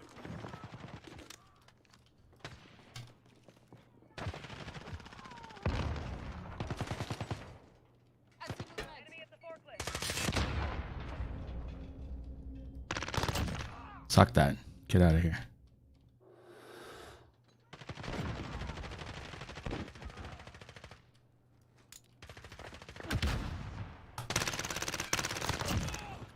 Mate. You stink.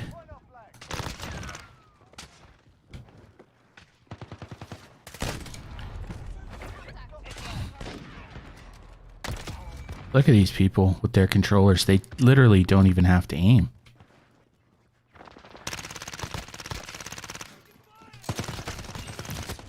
Oh my god. Now, I mean, I should at least pretend like I can aim.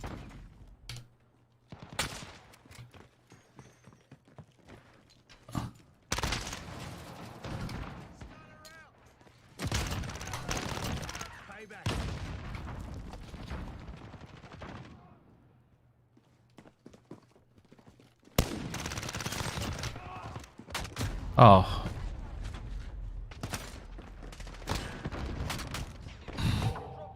This guy Slug Slayer is something going.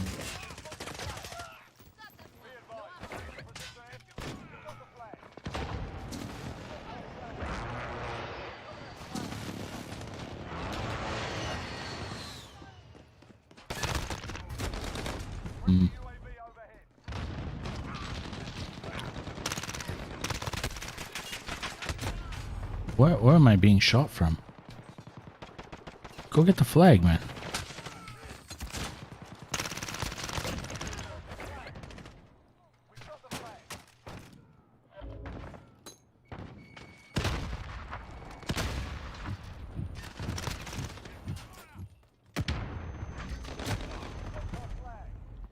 That was a pretty solid, what the fuck is that guy doing with the ride shield?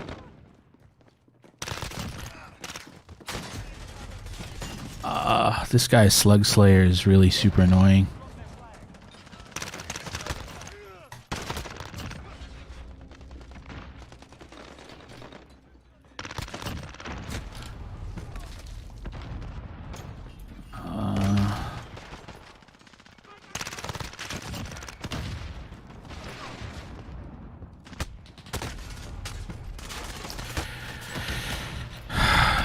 This dude with the Cali sticks is more than a fraction annoying.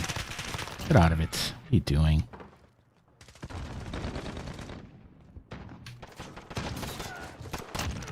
Enemy UAV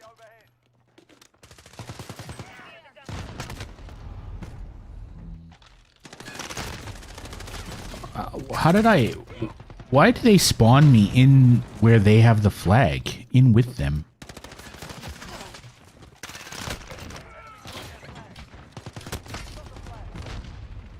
Dropped our flag. Find our flag. Move. I don't understand.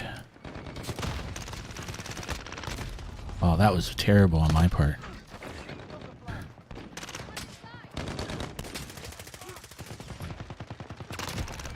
Shoot you in the face. Enemy care package inbound.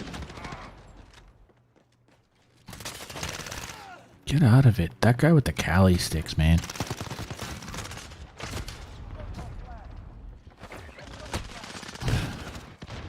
Radar in the air.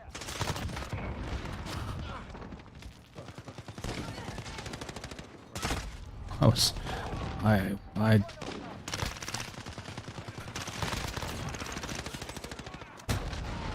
What? No way.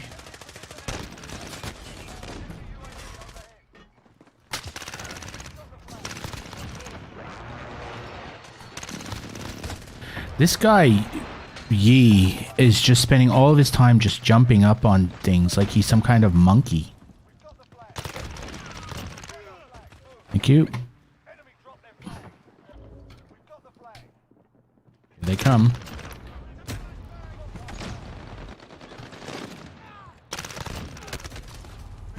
Man, get off stuff. You're like you're like some kind of... Look at him. Look at him.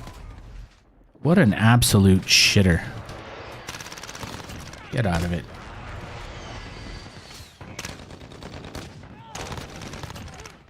Get off flag back. Ground, step it up.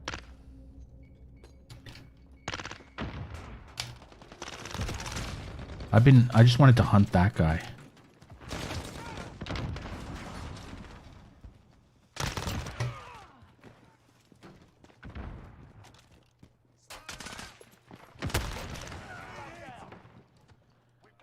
It's my flag now.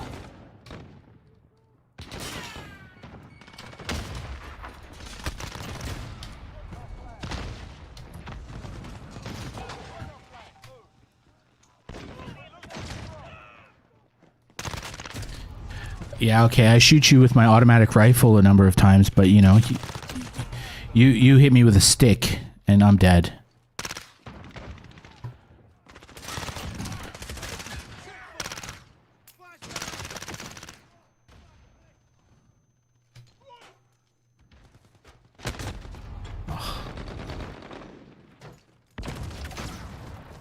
Enemy personal radar in the air.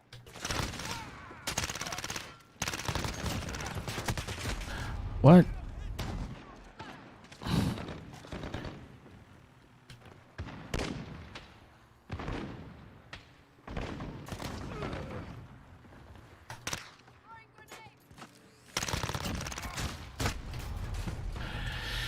Yeah.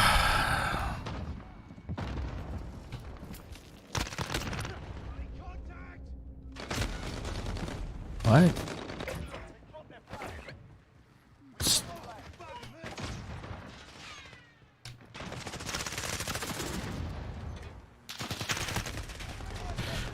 What? Oh, so here we go. White phosphorus. Yeah, yeah. Stupidest idea ever.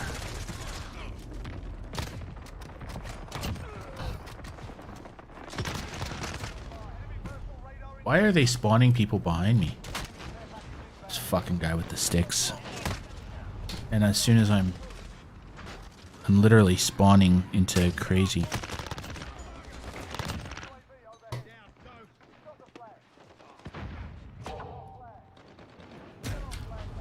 Oh, fucking white phosphorus.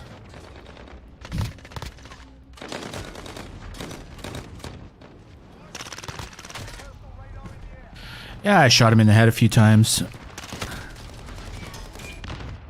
Holy shit.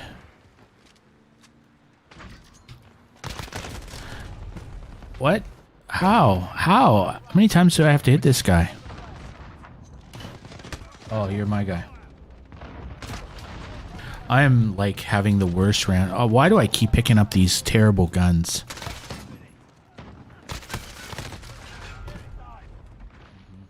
This is not a good round.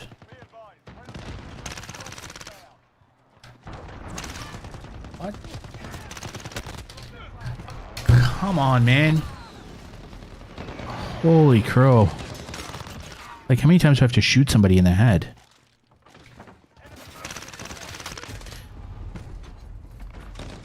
I swear to God. I hate these guys running around with riot shields and Cali sticks. Oh, fucking. What's that dude's name? I'm gonna just block him. I don't want to. I don't want to. I just don't want to play with people like this anymore.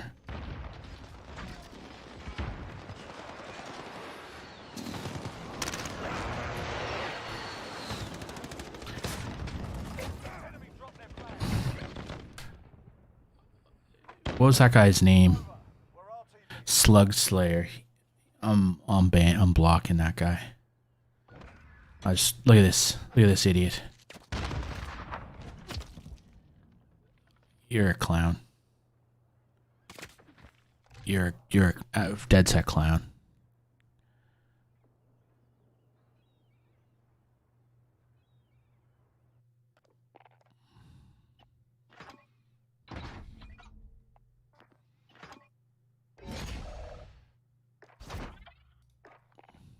Get out of here.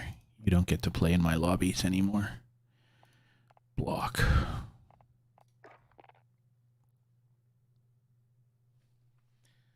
That's the one thing I like about this game is when you play with people who play like that in Modern Warfare, you can blocklist them. If I'm playing a video game for fun, I'm not playing it with people who play in a way that isn't fun.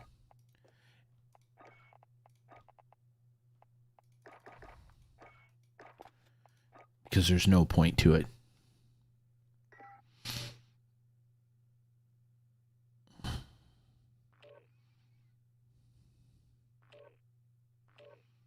If they never brought Shoot House back, I wouldn't mind. Like, this is so much more fun than Shoot House. So if Shoot House never returns, I'm okay with that.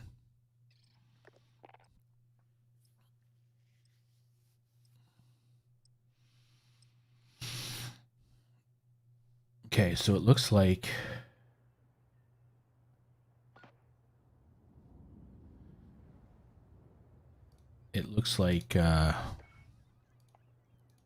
we don't have the dropped frames issue anymore, which is good. So performance mode, I have to remember that. Whoa.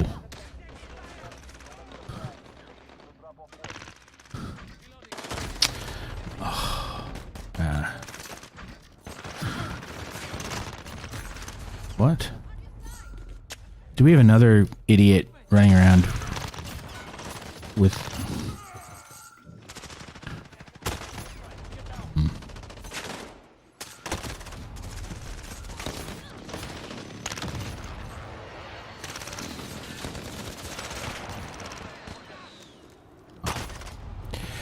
That's like the third time I've died already in this. Get out of the way. This idiot with this Damascus sitting on his back that just stands there and crouch. What is this guy doing?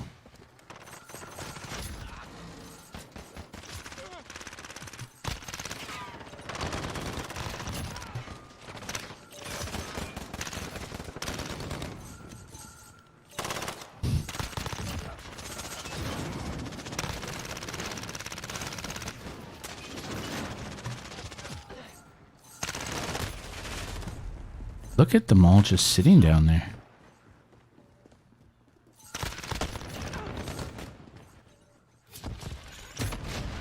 Who is that Quantum Lord? Okay, there's another Dumby.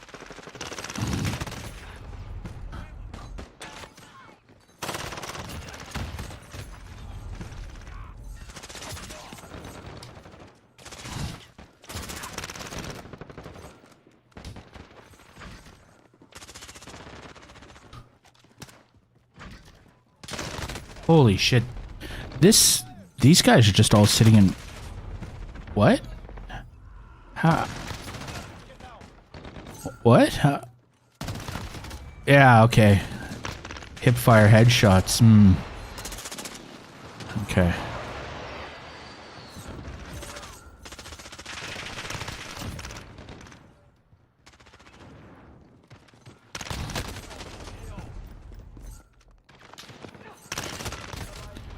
Okay, so I think this guy Stray 274 is cheating too. Jesus Christ. Oh, that guy is just a rat.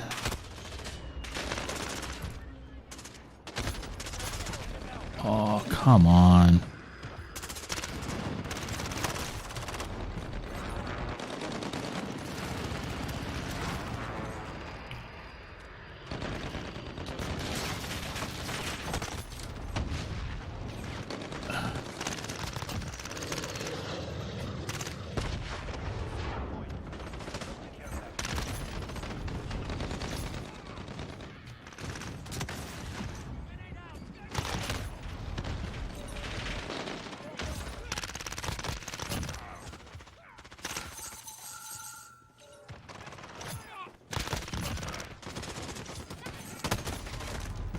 You're just camping, hey bud? You're just holding that location, are we? Look at this guy. Oh my god.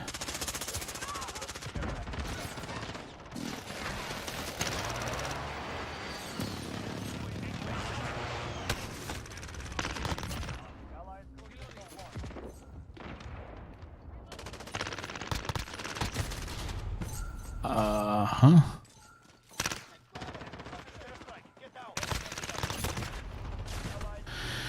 Wow, this is not... There's something that happens to this game. I don't know how that happened. There's something that happens to this game around 10 o'clock at night where it just becomes loaded with cheaters and just super not fun.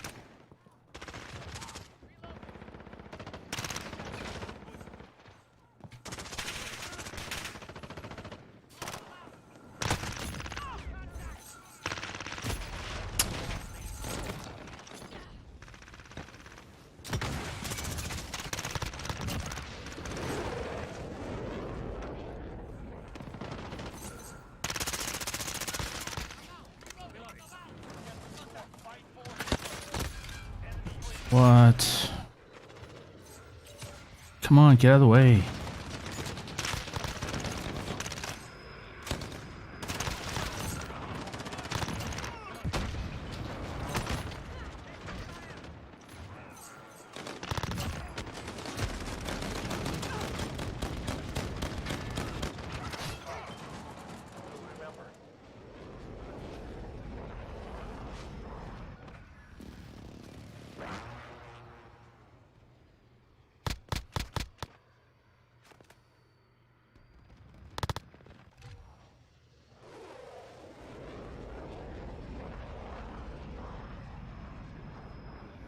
Man, this game can be not fun at times. which is really annoying. It's always when certain types of players start to play that it ceases to be entertaining. And it starts around 10 o'clock. Between Sydney time, between 6 and 9, this game is excellent fun. But from about 10 o'clock onward, not fun. You just get these, shit. You just get these bunny hopping sweats. About a third of your lobbies have cheaters, which is really disappointing.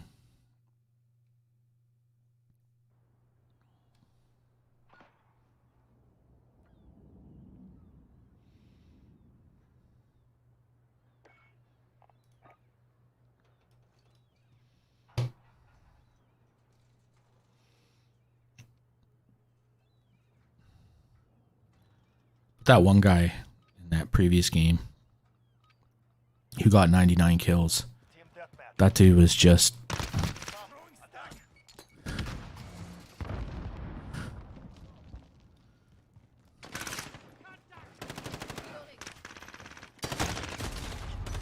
wait, what?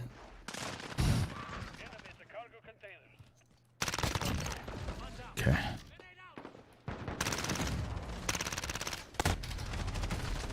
These people must be so boring to play this game like that, where you just stand against us. Something like a barrel.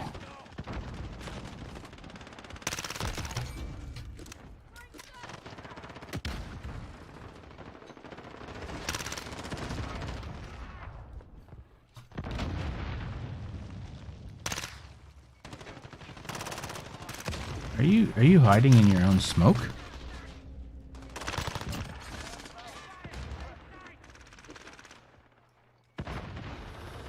It's like, wow. Imagine being that afraid to die in a game like this, where you don't move.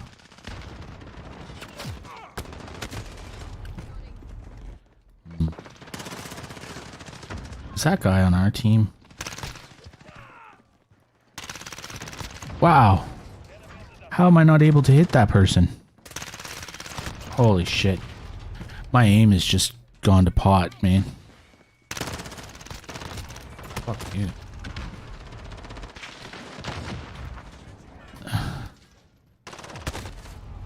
Yeah, they really need to, like,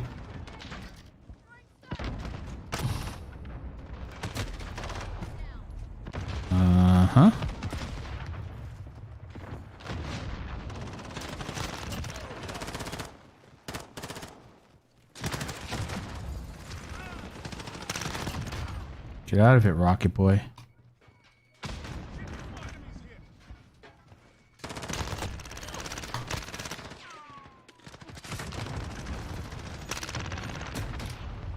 Who is... Oh, look at this idiot.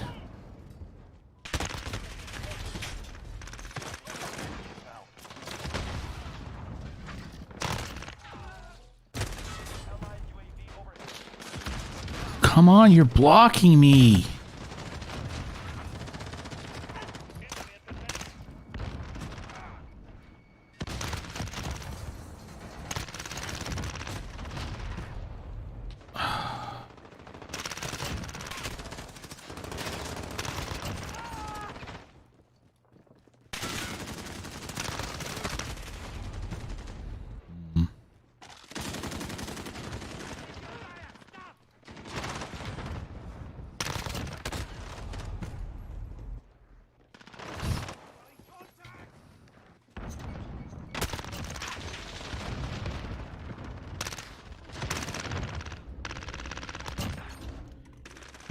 You're an asshole. Like, there's no nice way to say it. You just play this game like a shithead. Where? Where did you shoot me from? Oh, okay. Fucking hell. Oh, now I have a shitty gun. Hmm?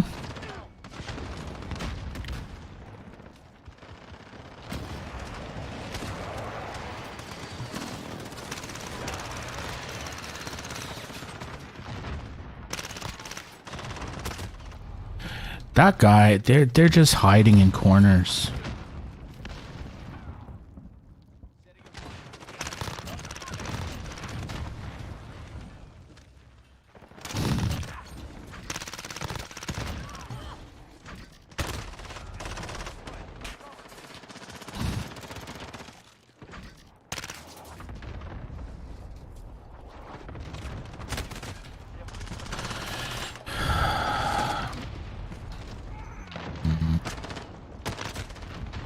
What?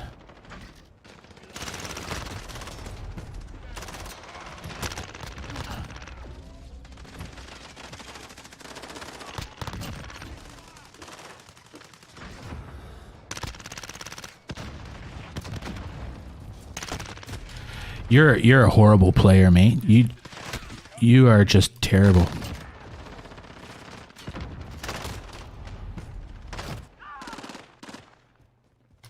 Oh, I just ran into a crouch walking loser. Look at this guy. Look at him.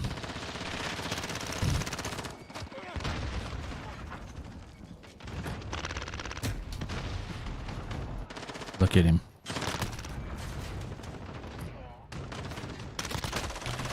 Yeah, shoot him in the head as he slides at me. Okay. Wilson, kill me before I even move.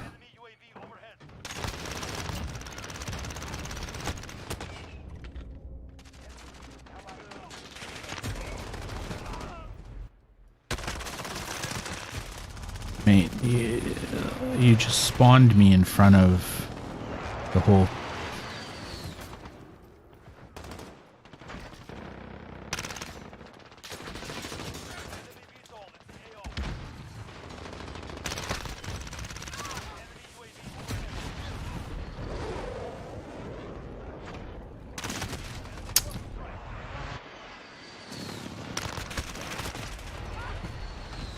I'm just dying as fast as I'm spawning at this stage. I don't understand. Yeah, pick up a gun and load it and die before you even...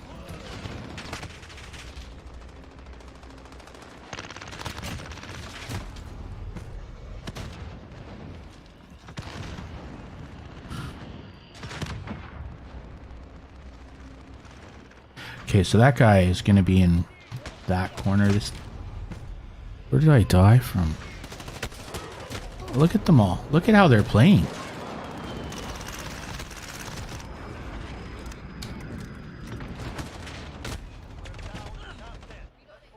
Oh, now I'm stuck behind a...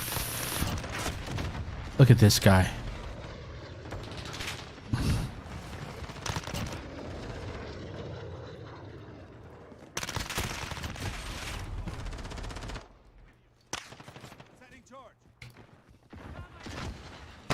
Look at him. Look, laying down. This is just... Yeah, of course. You know.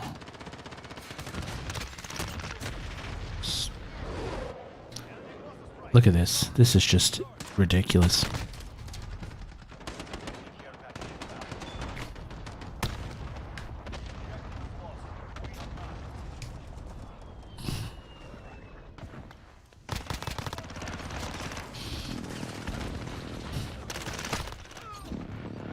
Look at this guy. Look at him. He's just sitting there spawn farming.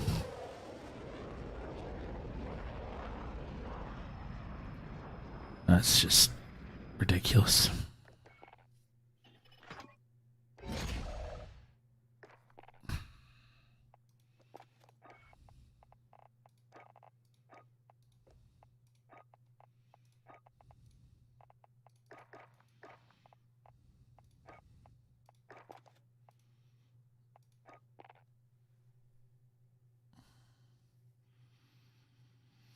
That's frustrating.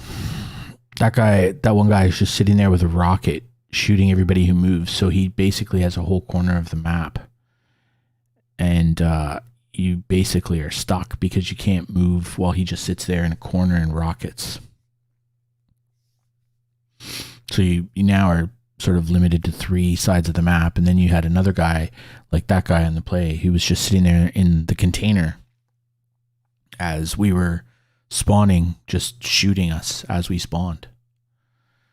So they had the 2 corners, opposite corners, one guy with a rocket and one guy just spawn farming. It's just not a fun way to play. The rockets really drive me nuts.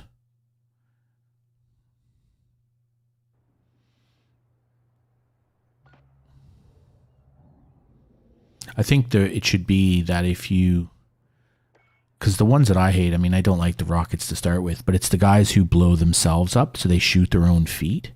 Those people, they shouldn't get credit for the kill. If you rocket your own feet, you shouldn't get a kill. And that would stop them from doing it. Domination. Capture and hold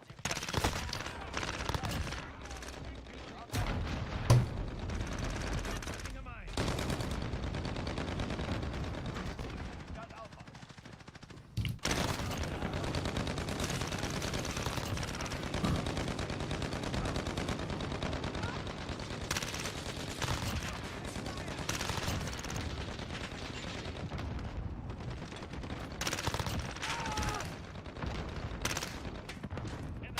What? Oh. Wow, that was unfortunate.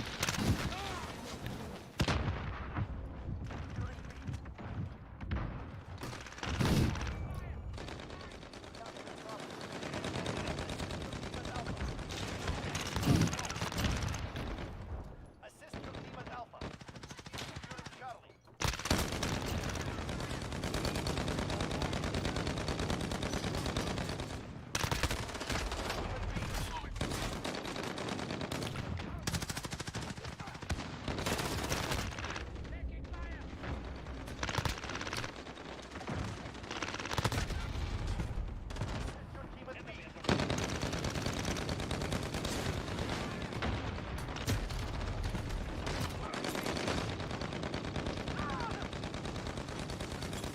Who is shooting that?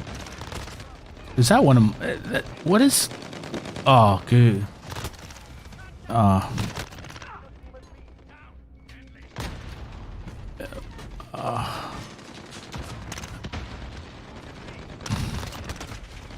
This guy on my team who's just shooting like wildly.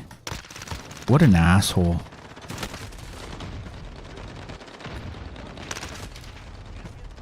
So now they're gonna play like this.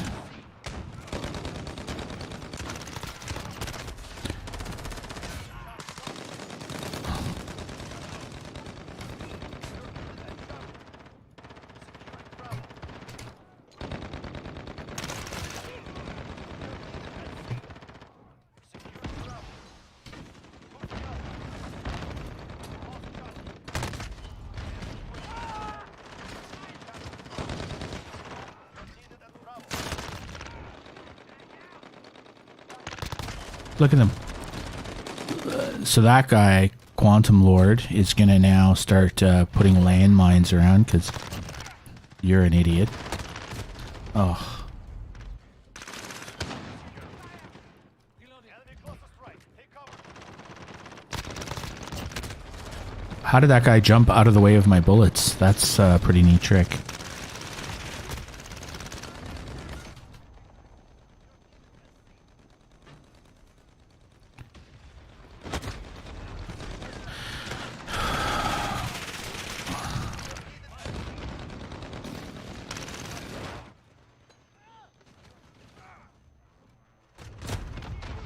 I literally can't see anything.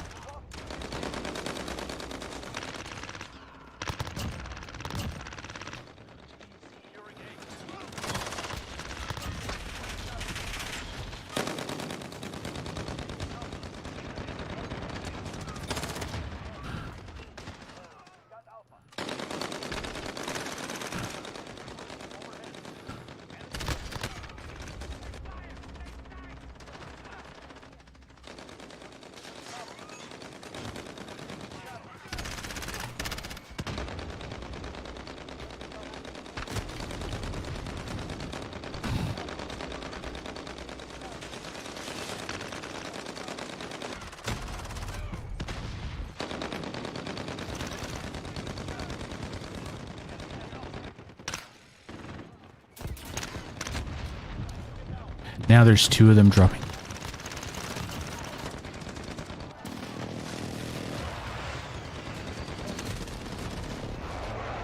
Now there's multiples of them.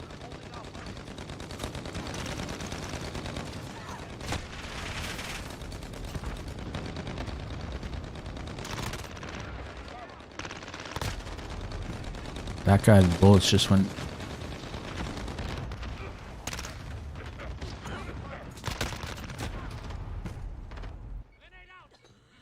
I think this is kind of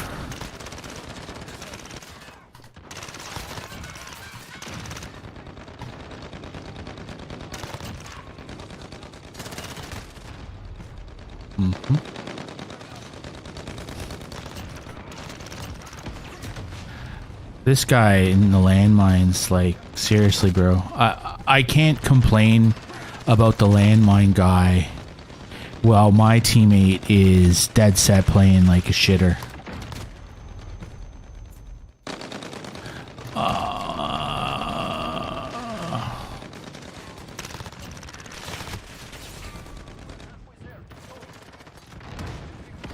I can't even see.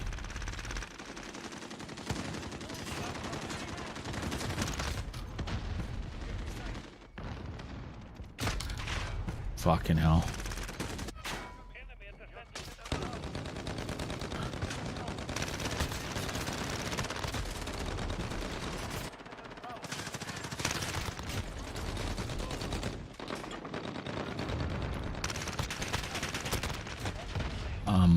Just getting decimated.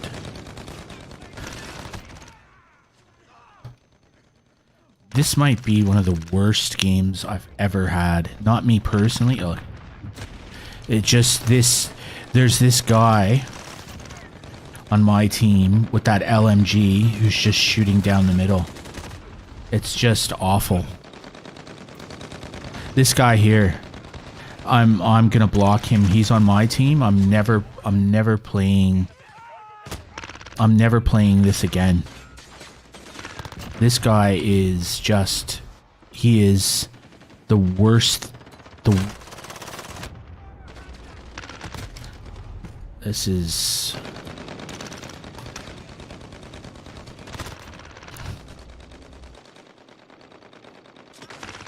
look at this guy. He's now got RPGs.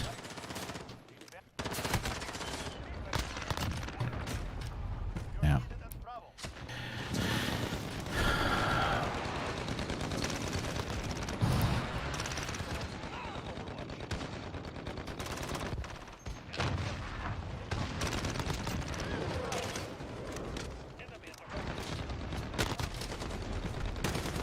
This is, look at this guy.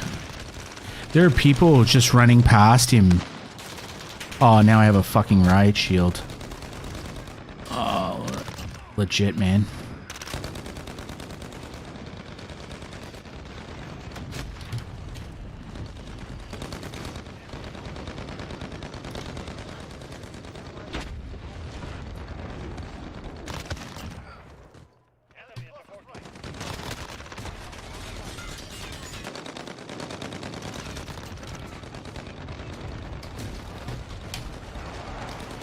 Holy crow.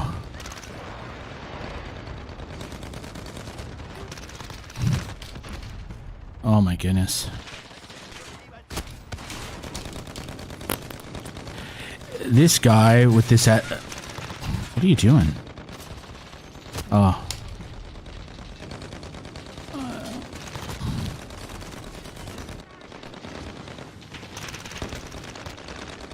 Everybody's camping.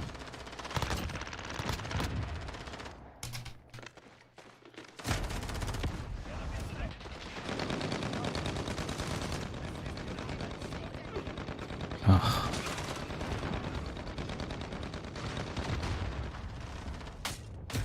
What? Oh, fucking hell.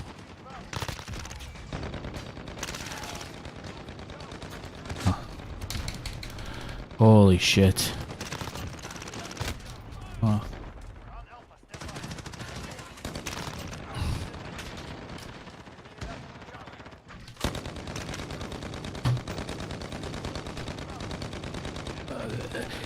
This guy here, you are an idiot. You are a complete ass clown.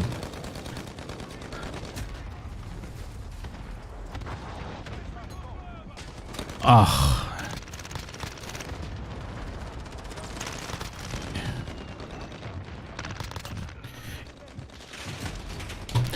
Now I'm standing out in the middle of the open. You can't hear anything. And this Quantum Lord dude, all he does is drop landmines. I don't reckon he shoots anyone with a gun.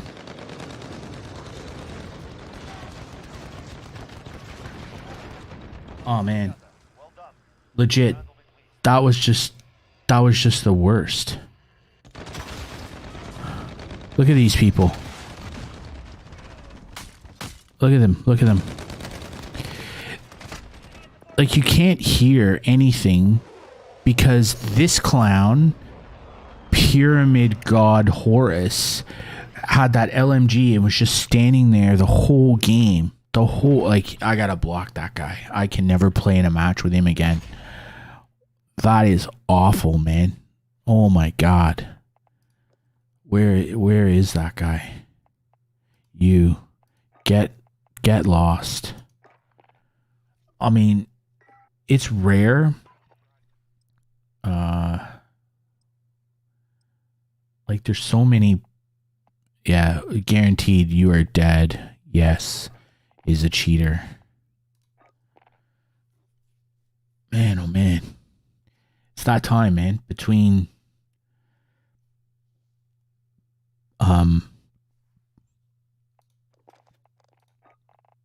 it's that time between 9 and whatever. The game just turns into this clown show.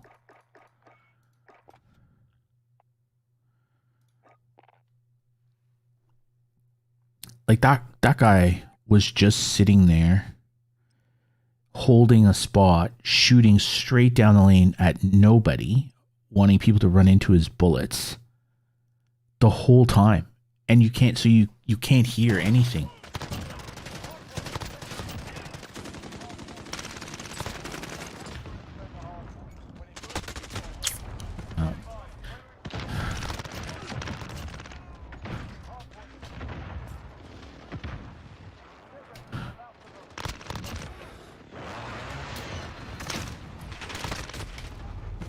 Now we've got corner campers.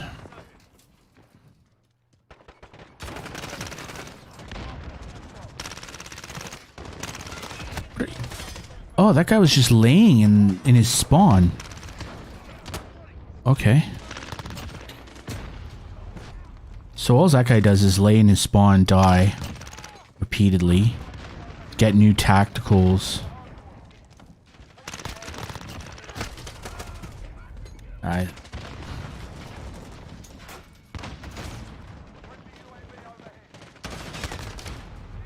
Why are you camping? Oh.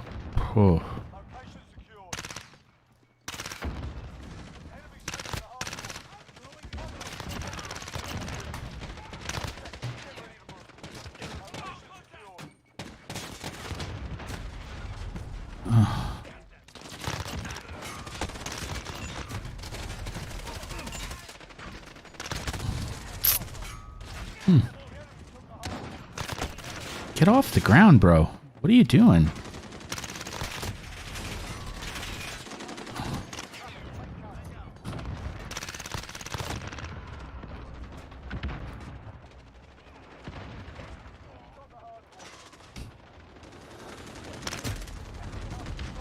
What am I dying to? Oh, it's just clusters.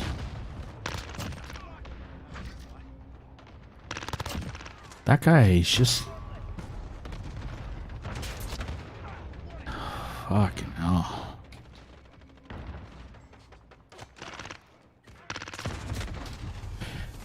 This guy, Cerebus, is just literally lying in his spawn all the time.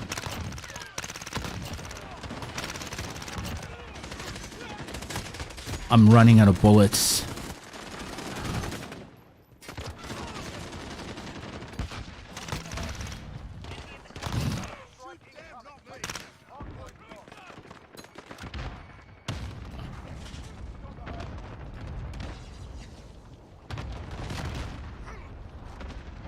So they'll be in this corner.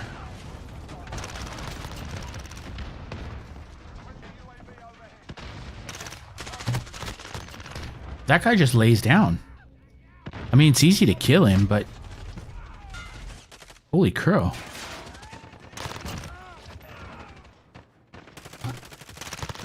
I now have to just find where he's laying down. Yeah, I saw that guy in the corner of my eye too late. What am I getting shot?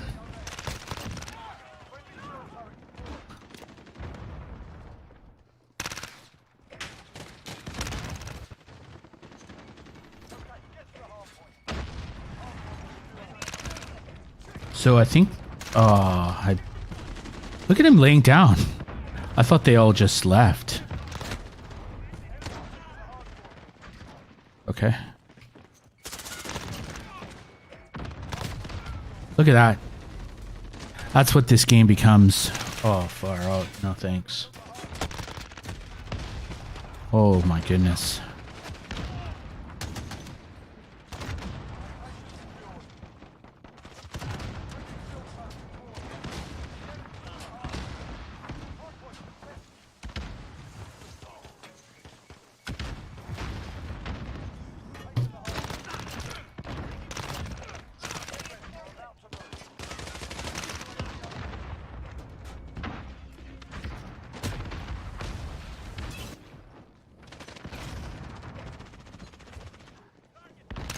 Oh.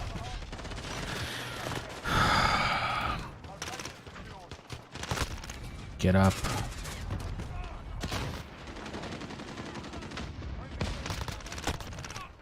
I now know to shoot that guy.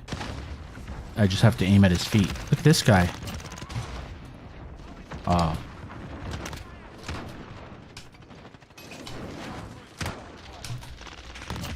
You stink, buddy.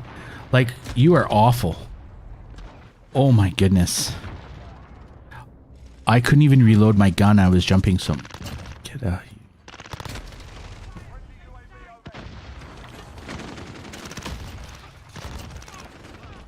You're just running into my gun now.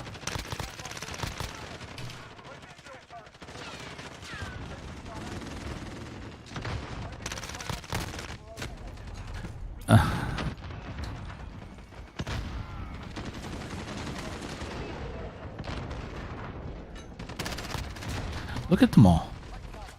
Oh my goodness.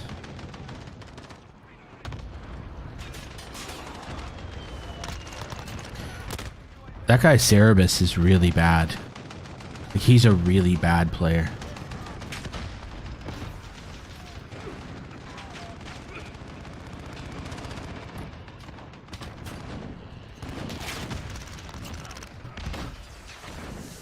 Oh my god.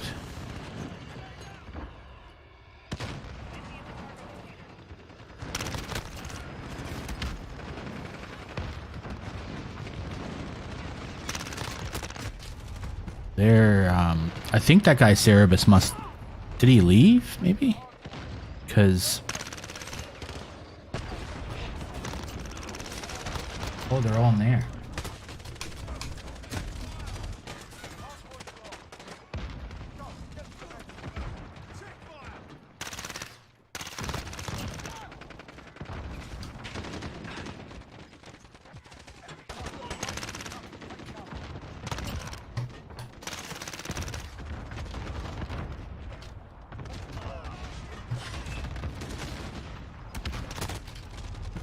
How did that guy shoot me? He's not very good.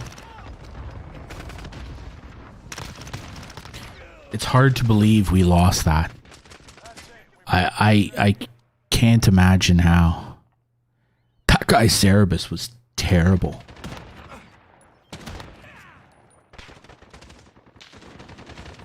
Look at this guy. That's just controller. 100% controller. Far out.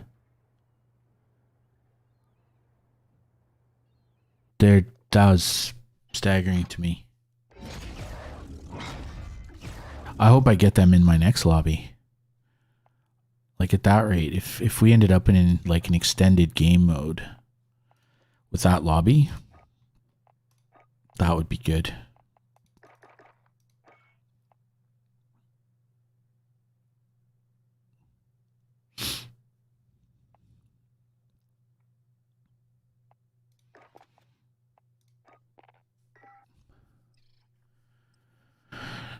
Oh no, he's on my team. Oh, that's not fun. Not fun at all.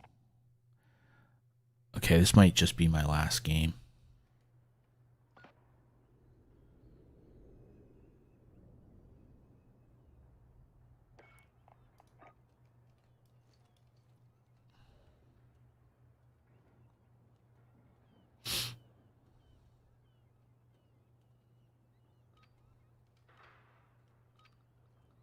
Oh.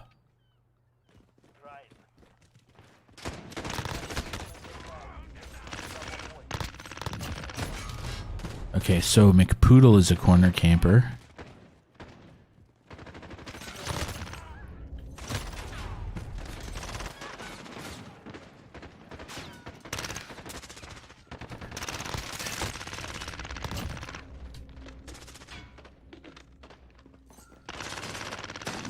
What happened there?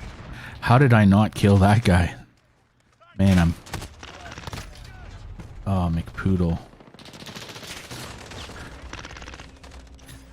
I'm getting tired. My aim is bad.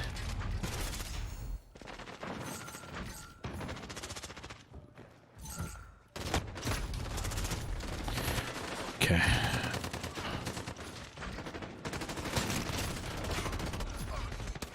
Okay, we...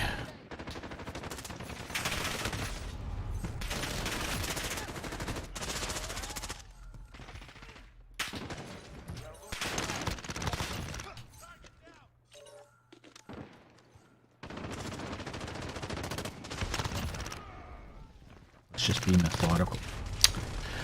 Far out, McPoodle. You're a terrible player, bro. You're just hiding in corners. So he's just hiding in the corner, shooting down a lane.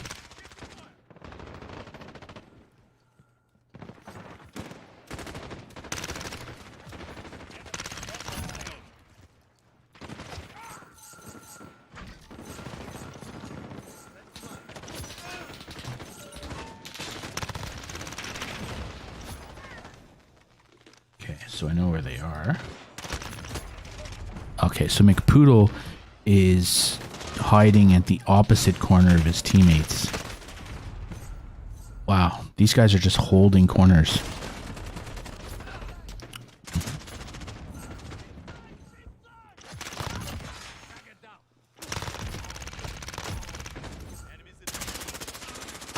Oh. How did I not kill that guy? Oh, yeah, okay.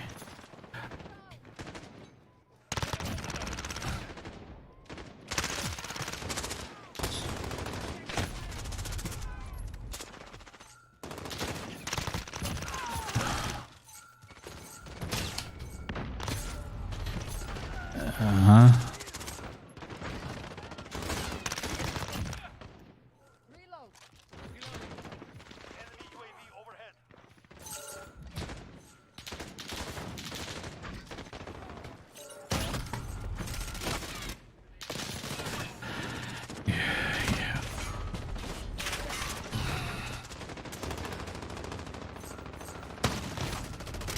Yeah, shotgun. You're so talented, bro. You are so talented.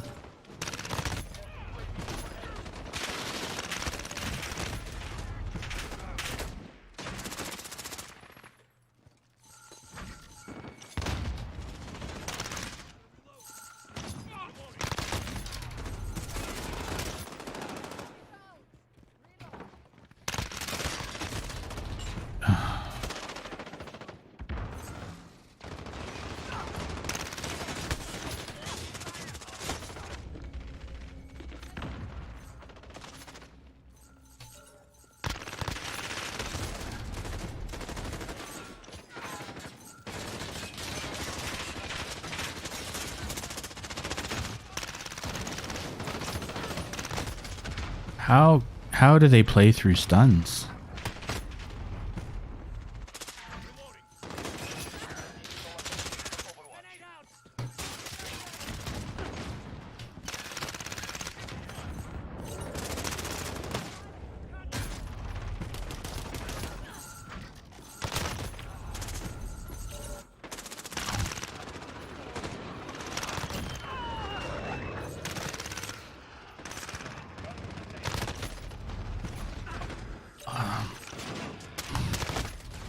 What?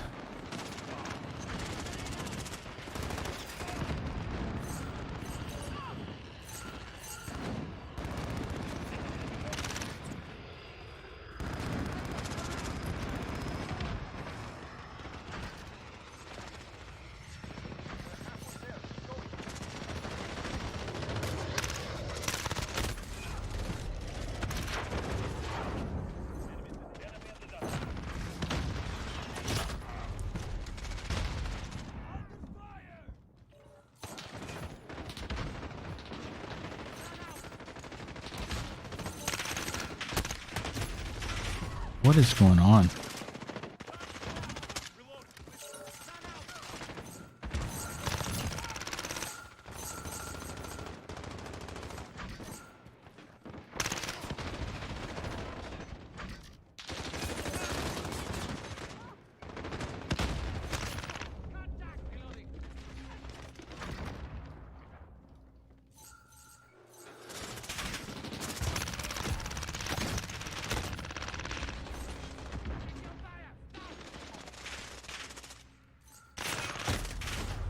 McPoodle is a rat.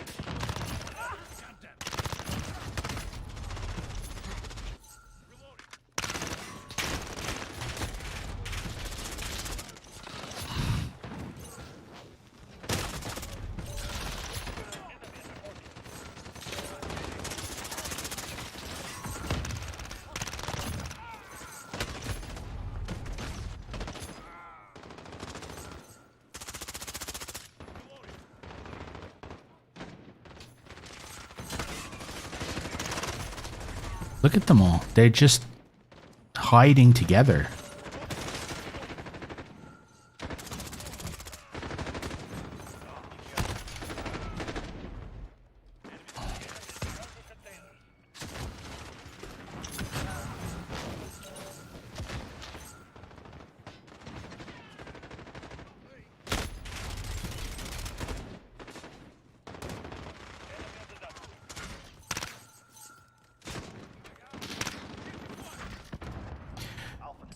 Every single... Whoa.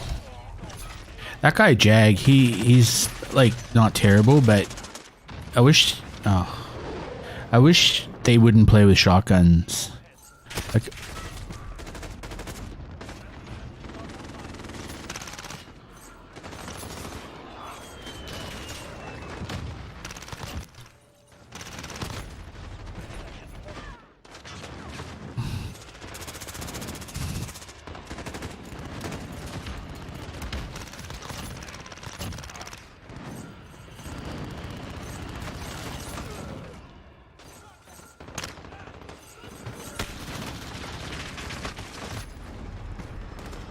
Okay.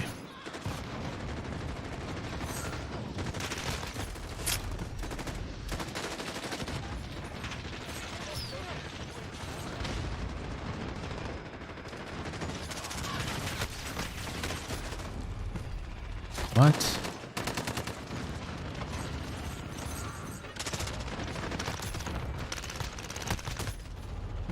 You're just a terrible rat.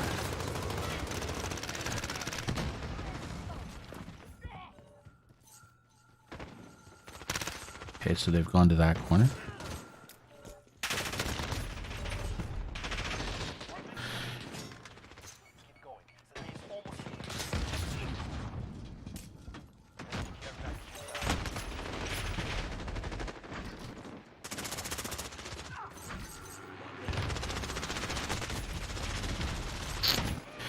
like, I go to throw a stun, my teammate gets in the way.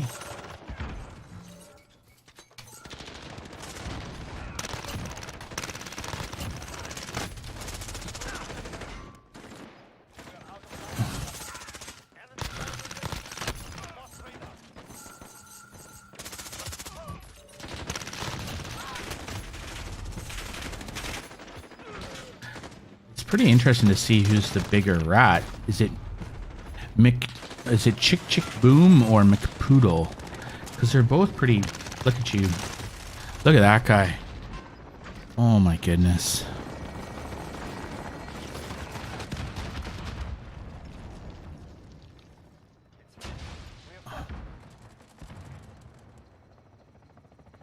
So McPoodle left the lobby before the game was over, which is usually a good sign that somebody's cheating.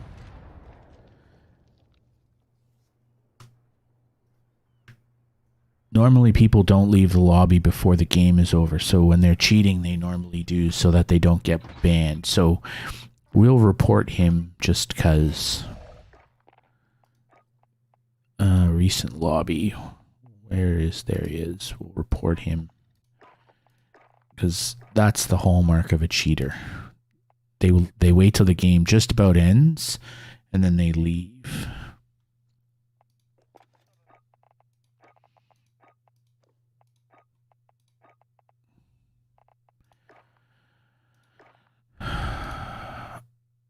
Actually, you know what? I'm done for the night.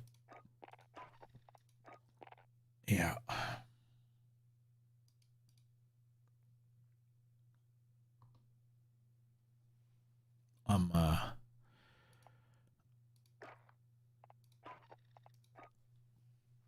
I'm pretty tired.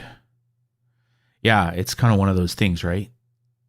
Somebody's cheating. I mean, I didn't know I gotta say, he was, I've seen a few people play like that before where they have walls and aimbot and they sit in corners and all they're doing is farming kills. So they'll sit in corners, they'll have walls, they'll see where the enemy is, and then they'll just snap on and start shooting them. And that kind of, I would imagine that's what he was doing.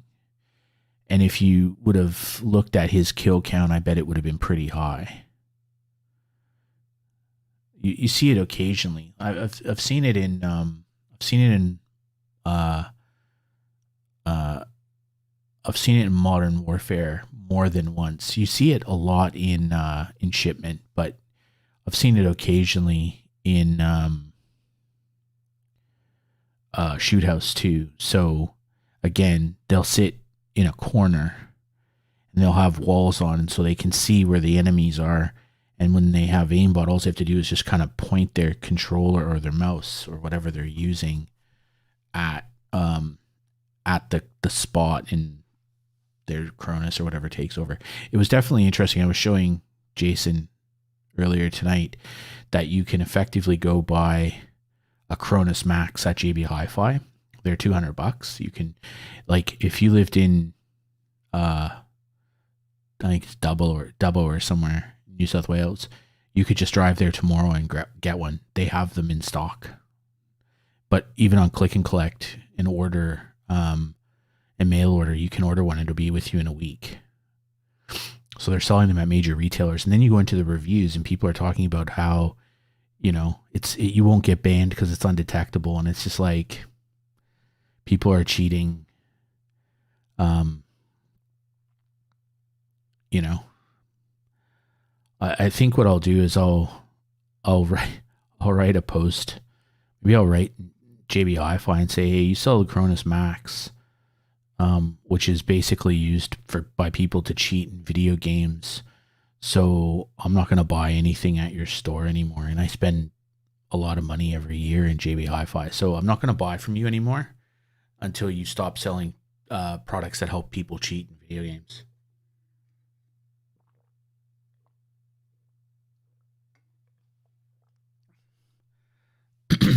That's probably because I would assume that JB Hi-Fi wouldn't even know what Cronus Max is, right? They just stock it. It was something on a parts list. Good margins. We'll sell that, and then they don't realize what it is. But you see in the reviews, all these people are just basically saying, "Oh yeah, you can load all these exploit packs onto the Zen, and you'll be fine. It's undetectable." I think that's the answer, right? You just don't buy. You don't buy from companies that sell products for people to cheat in video games. You just let them know that you're not going to buy from them anymore. Other side is tomorrow at some point, I'm going to, at some point tomorrow, I'll have my Obsidian for the CX-9, which is cool. The Obsidian on the CX-9 was actually super easy.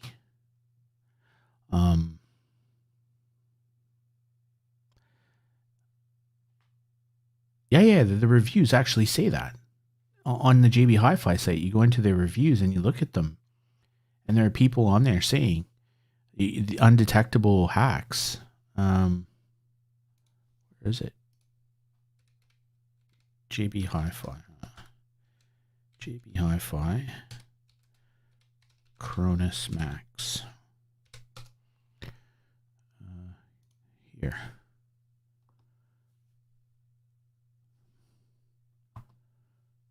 Okay. So here it is. Here's a Cronus Zen. And here, look, the video. Aim assist strength. Basically, aimbot. How strong do you want it? It's a breakthrough device, definitive controller adapter, unsurpassed mod scripting capabilities, any controller, free scripts, etc. But what you do is go look at the reviews. You can't get banned with these, or they are undetectable. Whoever says you can get banned is lying. Scripts you can create help you do better if that's what you're looking at. You can also use scripts to abuse exploits. So basically, this guy's saying you can go farm money in GTA while you're not even playing the game. Most people will say these are scummy, so it's up to you. Well, and you can use it on a mouse and keyboard. Some people are like, if you need one of these, just sell your console. This wrecks gaming. I bought this with great expectations, and it delivered more than it hoped. This is a fake review, to be honest. This is just so the people who make the Cronus paid this bot farm to go make that review.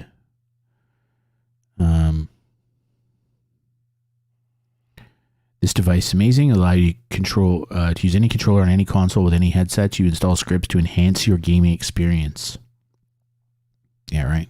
You will not get account banned if you use, so don't listen to anyone who says you will. Let's load some more. Ordered it a month ago. Took time to come in. I now figured out how to use it with my mouse and keyboard. My aim is perfect. No, it's not. Your aim's not perfect, bro. The device is aiming for you.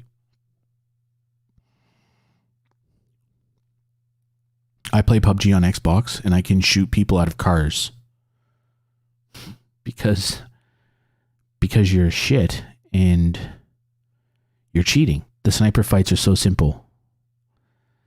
They're lining up their shots when I've already pulled the trigger because the computer's doing the work for you. Recommended if you're chasing the W. Right? Please know I only intended to use this for GTA Online, no other games. Well, this might be great. There's only one community pack for GTA, so it wasn't like, basically I couldn't cheat enough. If you can't beat them, join them. Yeah, look at this guy. This is a month ago. Game packs and scripts are free. They work great. I don't get enough play time to get good, so I'm terrible at the game. So this is very helpful to keep up with sweats. So basically, I have to cheat to play against people who are better than me. You will notice it instantly when you start playing how much it changes you play. No, it doesn't. It's great addition to any console or even a PC. Worth owning one. So you suck, you're terrible, and you have to cheat. Like, I upgrade from Cronus Max Plus once I got my PS5. I simply use it to remap my controller. I made my own bespoke scripts to handle exploit issues on like rapid fire. If I put a weight on a certain controller button and leave it AFK while I sleep. So this guy, he just lets it. He doesn't even watch what he's doing. I had a Cronus Max Plus for 4 years. Never did me wrong.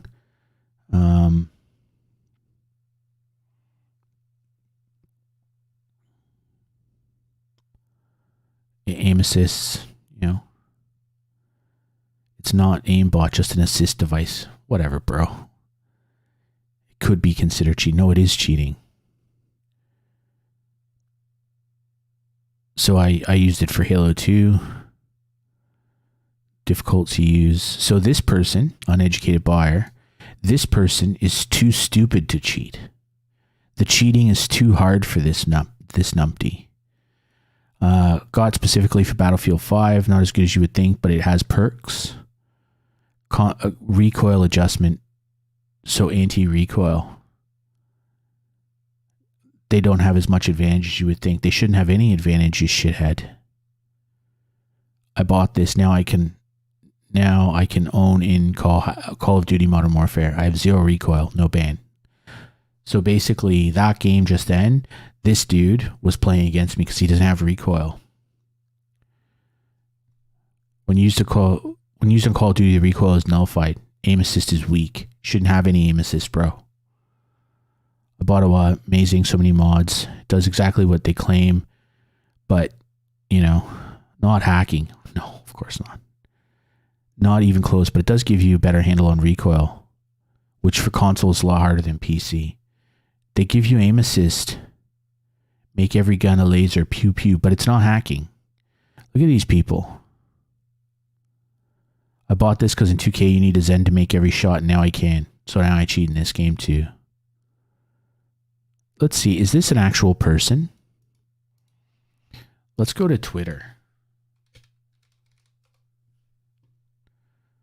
Let's go here. And let's go see, is this a person?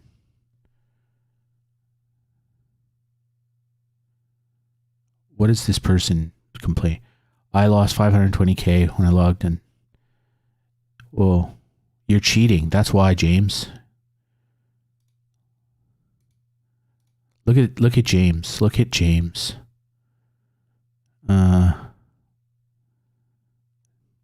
He follows Dr. Lupo.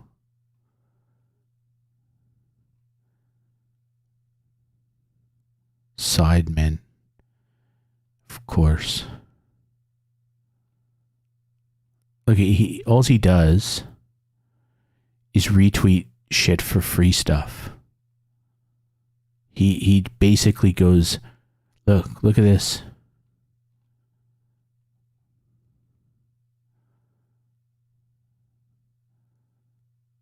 So James is a pathetic loser.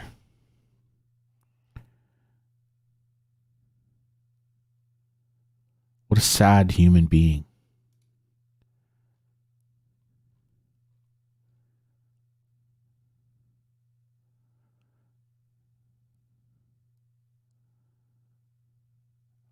What a sad bunch of people. I'm totally embarrassed for humanity when I see stuff like that.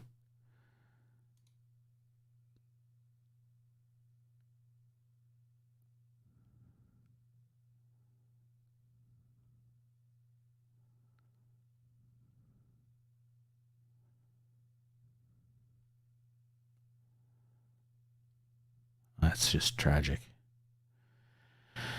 Oh well, never mind. I think that'll do us for this evening. We'll be back at it again tomorrow. I don't know.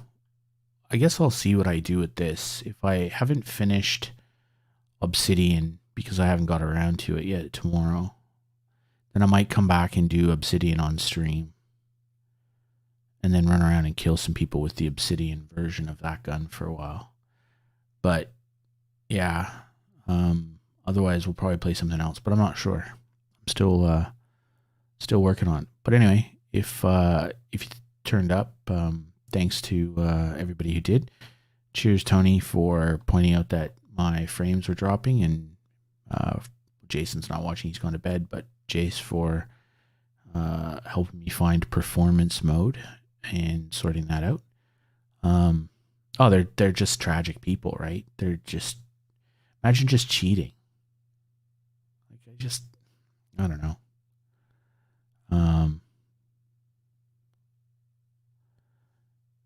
But anyway,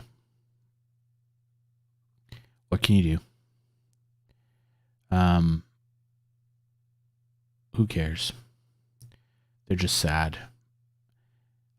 I don't know. I think eventually the game companies will figure it out.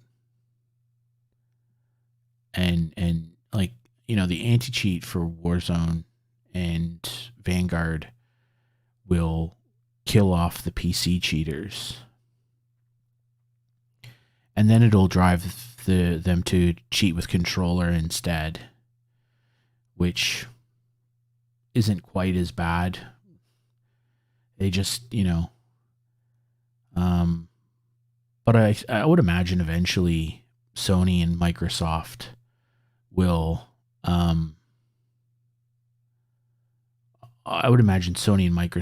encrypt their controller traffic, because the only way that stuff works is if it's a man in the middle approach. So basically the controller is sending unencrypted signals via the wire to the console. And so this kind of thing can intercept and adjust the signal. So eventually for security, you would assume that Microsoft will have to, or Sony or Microsoft will have to encrypt everything that moves across that wire. Because I was sort of explaining to Jason earlier in Discord, you can, if I wrote a strike pack, I mean, anything like that, any kind of device like that has a controller on it, right? So a microcontroller. Somebody could write code to run on it that would capture the signal. And then capturing the signal, once you have the signal, then it's easy. Then it's just a matter of how do you get what you've captured out of the game. So the moment you can capture the signal, you could capture the passwords, you can capture the credit card numbers and everything as they're input into the device. So I would imagine it's only a matter of time before that exploit happens. And then Microsoft and Sony are sitting there, oh, we didn't know that anyone would do that. Who put something in the middle of they'll just plead ignorance, but then they'll just encrypt that traffic. And all the controllers already have the ability to encrypt everything across the wire. Microsoft and Sony just don't do it because they don't want to add latency. But eventually they'll have to.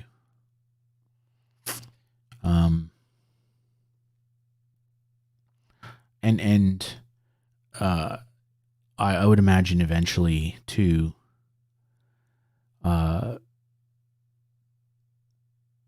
way around this, I was thinking about this today a little bit with Cronus and stuff, the way around that, if you're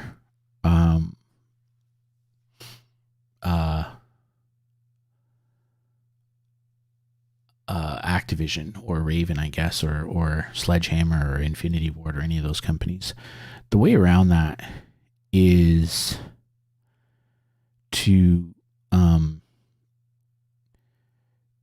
mix up the signal a bit. And so a normal player will have a weapon control pattern, and it will be like machine learning would be able to pick that up. So you fire a shot and your recoil pattern is this. But if you have a Cronus Zen, then the recoil will never deviate. There won't be any recoil, it'll just be straight.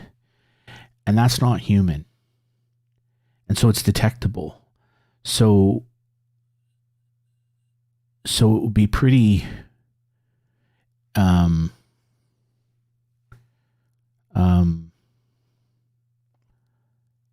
the word I'm looking for. It become pretty obvious at a machine level that something's not right, because nobody's aim is that good. And you'll be able to see the deviation in the hit markers on the objects. But with something that's machine controlled, you won't. It'll be, because the whole point of having those devices is that they eliminate the variation, right? Because that's all recoil in a game like this is it's a variation, it's a pattern variation of what you're seeing on your screen. And so you move your controller or your mouse to compensate for that. But the compensations are micro movements. And so you would never be perfect or even close to perfect. But a computer program will be close to perfect. And so I think what you do is you could create software that as an anti-cheat mechanism for a couple of games. You can test it out, that if somebody has this kind of perfect aim, then maybe the game has the ability to increase the recoil 5%, 8% for a couple games. Put them in a sort of shadow ban lobby and increase their recoil. And if they compensate perfectly for that too, up it a little bit more, up it 3 or 4% more in the next game, and see what happens. Eventually, even the best humans, at some point, the variation and the deviation will kick in. And especially people, right? For people, it would be more marked. But on a machine, you would see a pattern of if form. So it would move exactly the same amount every time. And if you increased the recoil and the software compensates for it, it will still do the exact same thing. So it should be able to be pattern forming. It's just a way of thinking about it. I don't have the answer. I just think it'd be interesting to think about it that way, and then see how you could implement it in a game. But as people have said, you should be able to see Cronus and stuff, because their hit percentage would be abnormally high on a regular basis.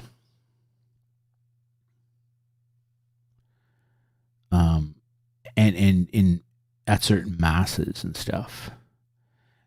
And because there's aim assist, you would have a body of data that would show you what the value of that is.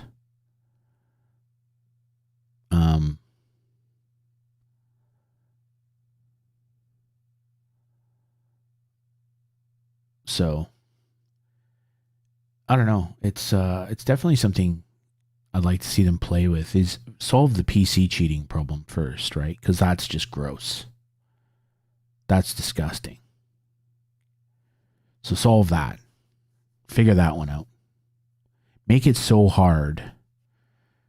That if you cheat and get caught, that it's expensive and difficult to get another account. Make that a thing.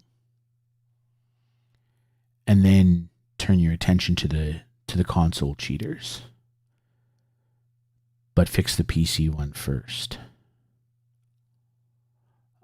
I'm curious to see how they fix the PC cheating problem personally. I don't know if they'll be able to. I mean, I know they say, we're going to put an anti-cheat in. Okay. Like, I believe you to oblige you. Like, I hope you do. And I hope it's really clever. I hope it's machine learning. I hope it's AI based anti-cheat. It's not just shitty, some shitty executable running on my PC that's looking for something, right? That's looking at simple software patterns, because that stuff doesn't work. Like, I've seen that kind of anti-cheat software running on games where it picks up, like, you know, PWM fan controllers and thinks that they're cheats, or people's mouse software. You know, Razer Synapse is cheat software. No, it's not. So I hope it's not that stupid. I hope it's actually like machine learning, AI based.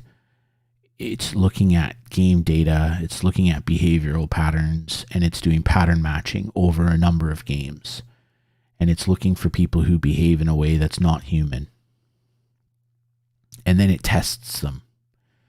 It figures out how to stress them to see because if you're cheating, then the computer will compensate for that. And so with AI and stuff, with machine learning, one of the things that you do is you stress. And so if you want to see how something responds, you change the parameters of it and you see how it responds. And what you find is computers have a way of responding to things that's unhuman. It's not human-like. They're very fast at responding, or they respond the same way as they did before and then compensate for it. Whereas humans compensate on the fly. If I program a computer to shoot straight all the time, and you change the variables, then it's just going to shoot over here all the time until it gets reprogrammed to do this. Humans, if you change the variable and I'm shooting straight, and you shoot over here, I'll almost always kind of move back. I'll find a happy medium. I'll compensate on the fly. Computers aren't very, like most computers, and particularly what we're talking about with Cronus and aimbots and that, they're not that smart. They're not that clever. So humans would be able to better compensate.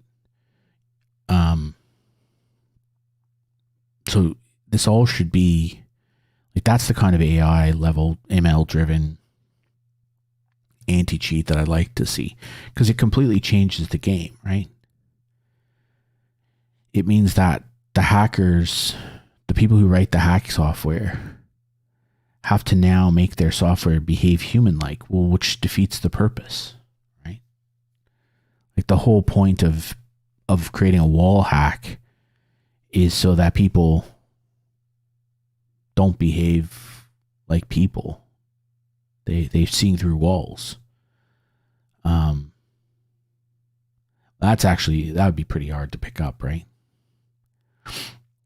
But you do notice it. Like, somebody in that game, we were just playing Modern Warfare, that guy picked up that guy Fatty had walls. I saw it too, because you could see he would run straight where you were going. He would turn and be pre-firing you as you came into a container, and it would and people say, oh, well, I pre-fire around corners all the time. Actually, you don't. You do it once in a while. And you do it once in a while. And it feels like you're doing it a lot, but you're not. Right? And also, too, your chances of success are very low.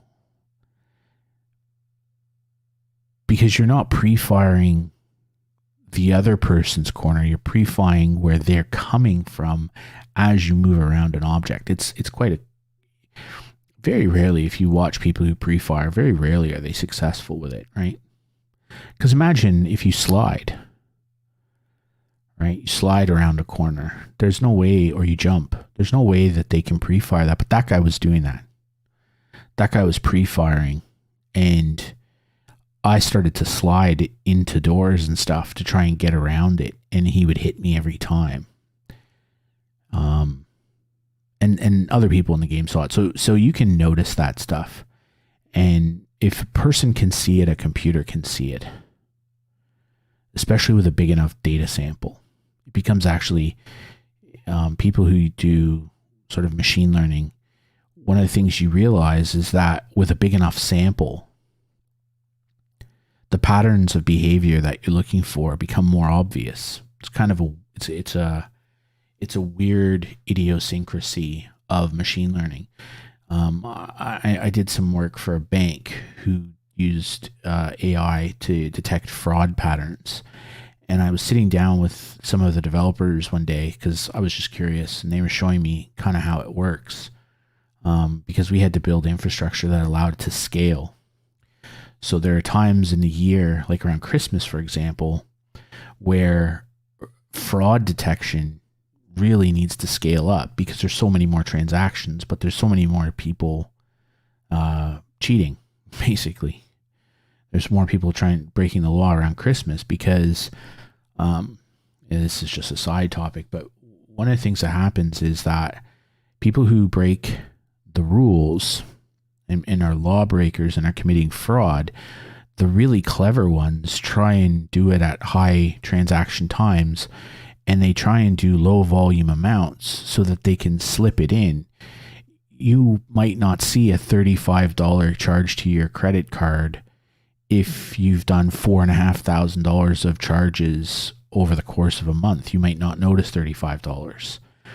But if you did $700 and your monthly spend is $1,500, you're going to notice that. So around Christmas, these guys scale up. And so part of what I had to work with them on was, well, how do we scale the infrastructure fast enough? Because there are other times of the year, Prime Day, right, where all of a sudden there could be a spike. And there's lots of those kind of days, Black Friday, but you can kind of plan for those. But there are sometimes like Afterpay Day. So Afterpay, the payment plan company, they had Afterpay days. And so that would have created a whole bunch of stress on the credit card system, not on Afterpay days, but 2 weeks later when the first payments were due. And so how do you plan for that? Because the banks aren't going to manually tune for that. So you have to see a whole bunch of transactions come in and then adjust the pattern. So I sat down with these guys and they explained how this worked. And it's just out of curiosity. And they were able to show how in this large data set, certain types of transactions stand out. And the more data that they have, the more these outliers appear. And they become easier to resolve and with a higher level of confidence. And that's the thing with this kind of technology is you're not talking about, oh, well, they'll get every cheater all the time. What you're talking about is they'll be able to detect cheating with a high level of confidence. And so then that allows them to set policy rules around it. So they can say, okay, well, if this person appears to be cheating, then we can increase the amount of effort we spend watching them. And the machines can do that for them. They can evaluate more of their data and increase the level of confidence. They can look for more markers, all that sort of stuff. It's quite fascinating. But I don't know if that's the kind of stuff that I do know that Activision were hiring data scientists specifically for their anti-cheat program. So that would lead me to believe that they're definitely looking at data. And I know somebody who does executive recruitment in Silicon Valley. Well, San Francisco area mostly, and in Los Angeles as well. And she placed somebody, and that was their skill set, was data science and AI. And the person left, so she had to replace them. And that's how she found out what they were working on. She told me. I mentioned on a Twitter post or something, probably about 5 or 6 months ago, actually, I said, I think they're working on something like this because I just heard through the grapevine from a friend of mine that somebody had been hired into a role to do this and then left, and she had to replace them for free because they were under warranty on a recruitment. That's how she found out what she was looking for. So it's interesting. I'm curious to see. I'm looking forward to Vanguard, actually. It would be awesome if the cheating problem went away.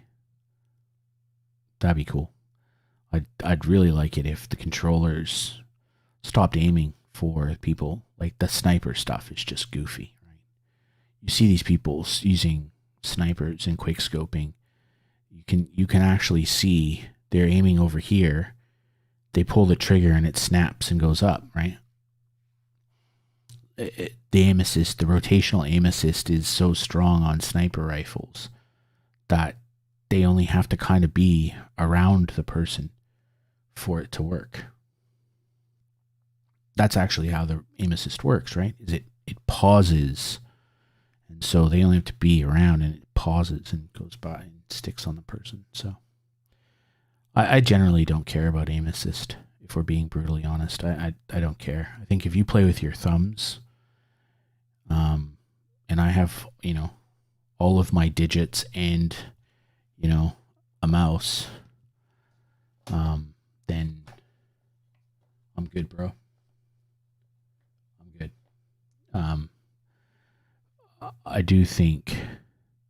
I think they shouldn't have aim assist on snipers because they have an advantage. Like, I think that was the one thing I said during this play today, is there needs to be some kind of a movement penalty for controller players because they can move this unnatural way.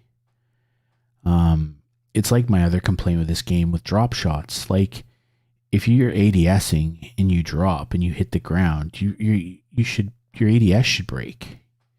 You shouldn't get to stay ADS'd. It's stupid. You've just dropped 6 feet and fell in your stomach. You don't get to hold your ADS. If they did that, then, people wouldn't do it. And it's just a minor penalty.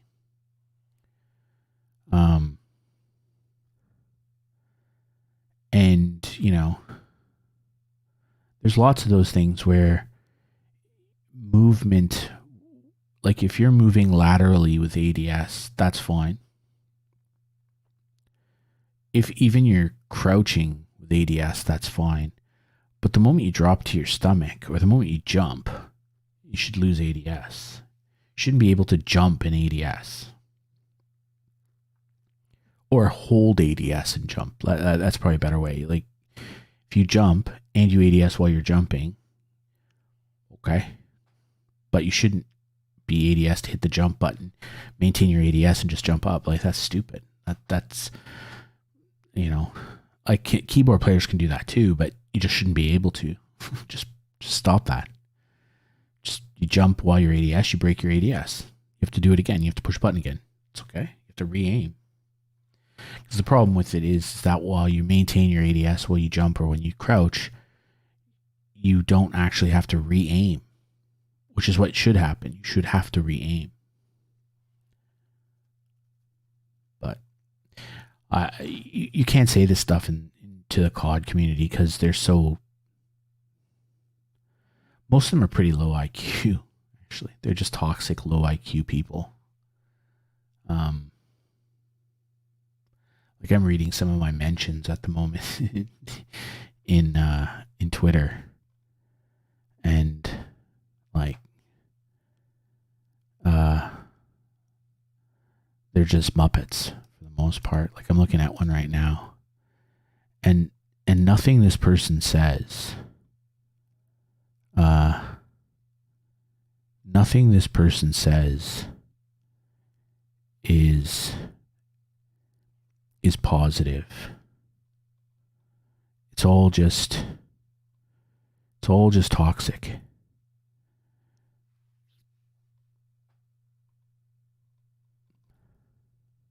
It's all just toxic.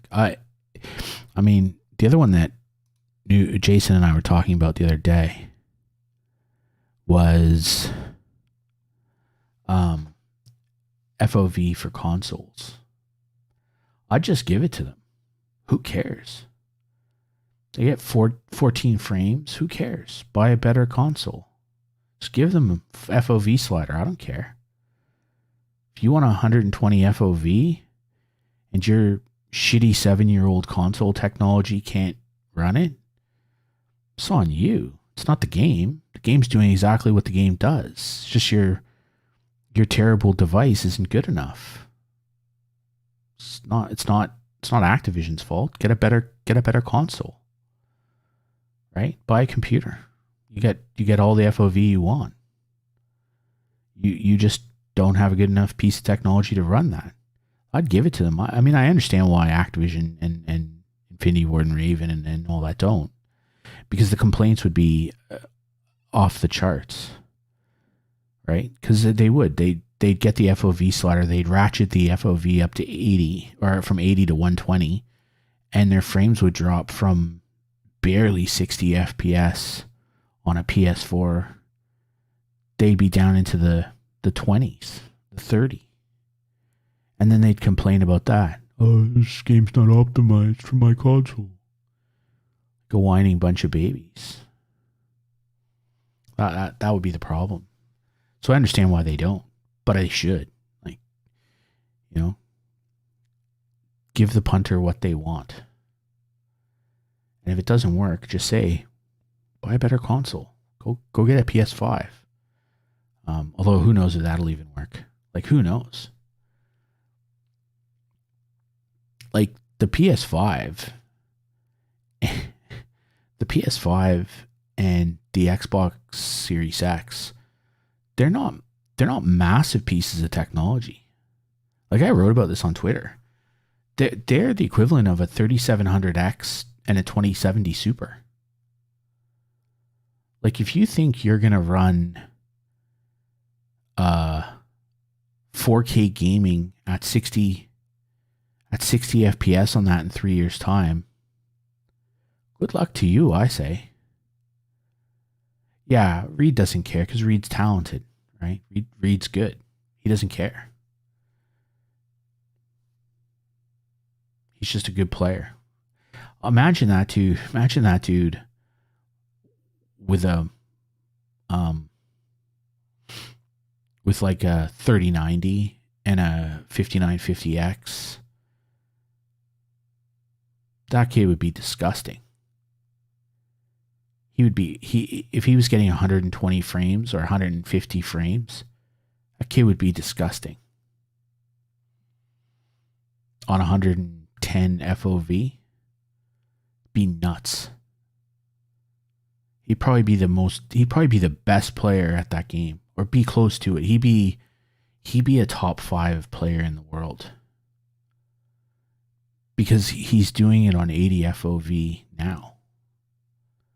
Like, if he was getting more frames, could see things faster, see things more clearly, and see more of the screen, that'd be gross.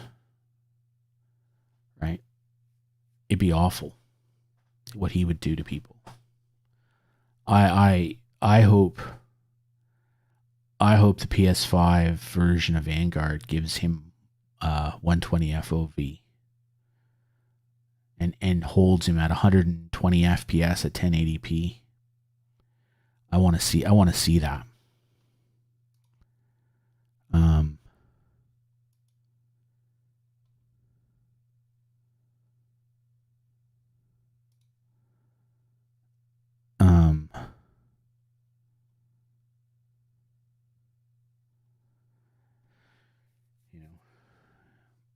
I'm just reading my mentions on Twitter. My God, some of these people, man, they're so defensive about the CDL. It's crazy. Some of them got really worked up. I just said the CDL had declining viewership. It's actually a fact. It's not debatable. CDL has a declining viewership. Their sponsors are leaving them. They have owners pulling out, just trying to sell their spots. They wanted to do expansion this year. They can't because the teams don't make money. I don't think any of the teams in the CDL made a profit this year. Not one, from what I understand. So none of the teams make money. Their viewership is declining, whether or not these Muppets want to believe it or not. And their best players are getting old and starting to retire. And they're being replaced by good players, but the good players have no personality. They have seemingly no interest in content or anything.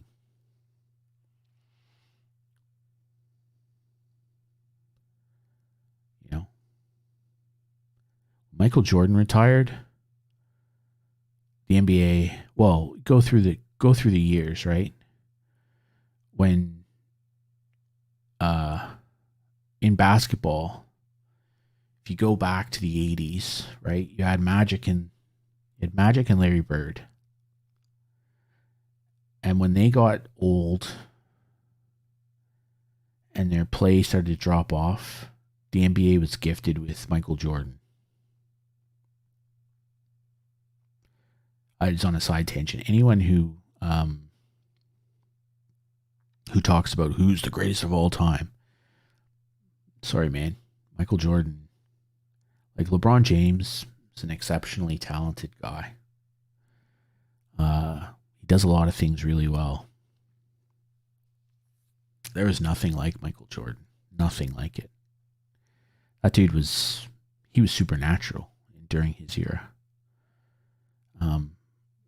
You know, LeBron doesn't. Everybody acknowledges how talented and how skilled he is, and what a force he is. But there have always been players in his era who have at times eclipsed him and offered things that he didn't offer. Harden is a great example. You know, Kevin Durant. You know, Steph Curry. There's all these other players who've done things that eclipsed him in some way. He was probably still arguably better than all of them at any point in his career. But the conversation wasn't always about, well, there's him and then everybody else. When Michael Jordan played, there was Michael Jordan and then there was everybody else. And it wasn't even a close second. He was just so much better than everybody. And he would do things that you'd sit there and you'd think, this is just not normal. And it's like all sport, right? All sport is the same. I remember when I was a kid, I'm trying to think of how old I was. And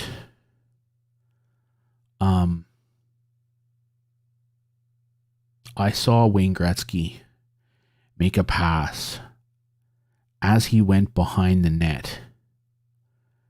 He was moving around the net and he made a backhand drop pass to Yari Curry that effectively put Curry at the back door of the net as three players chased Gretzky and the goalie moved. Curry had an open net. And it was just a tap in. And I'd never seen anything like it. And I mean, I used to play the game. And I was trying to think, how would you even visualize that play? Like, how in your mind would you make that pass? And it's almost impossible when you're in that position to figure it out. And then probably about 4 or 5 years later, I was a teenager at this point, and I made that pass. Now, 5 years before, nobody could do that. Nobody could even think to do that. But then Gretzky did it, and it was on all the news clips. And then 15-year-old kids could do it. But he was the first, and he was so much better.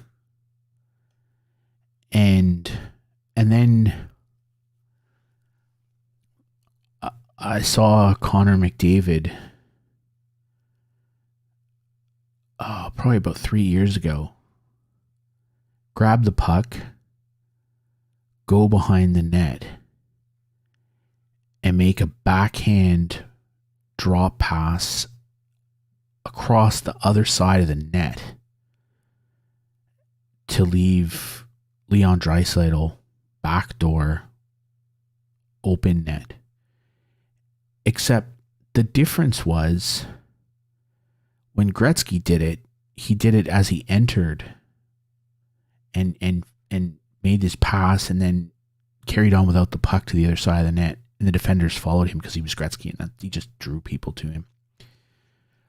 McDavid went around the net, got to the far side, and then made his pass and saucered it over the back corner of the net. And I watched this half a dozen times. I couldn't work out how the hell did he know that Draisaitl was going to be there. And then it dawned on me. Dude looked in the glass. So he's going behind the net. Now, the speed at which these kids play is ridiculous, especially a guy like McDavid.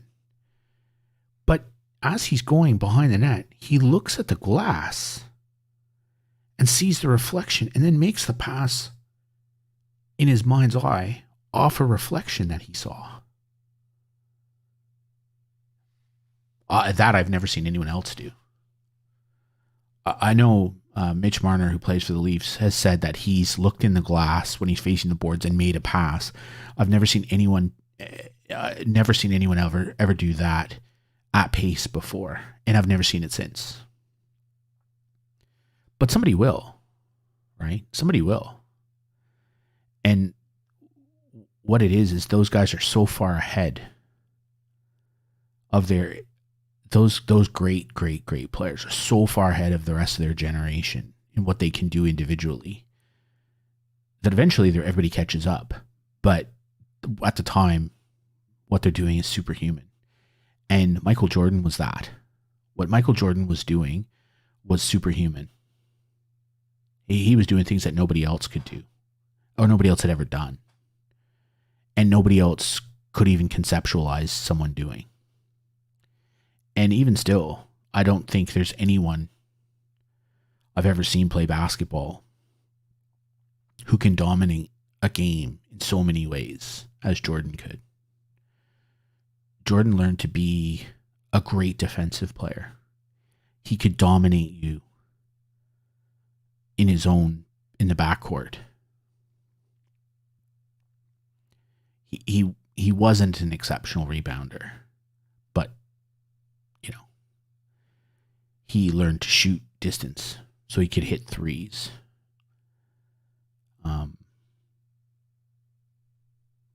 His ball handling was unreal.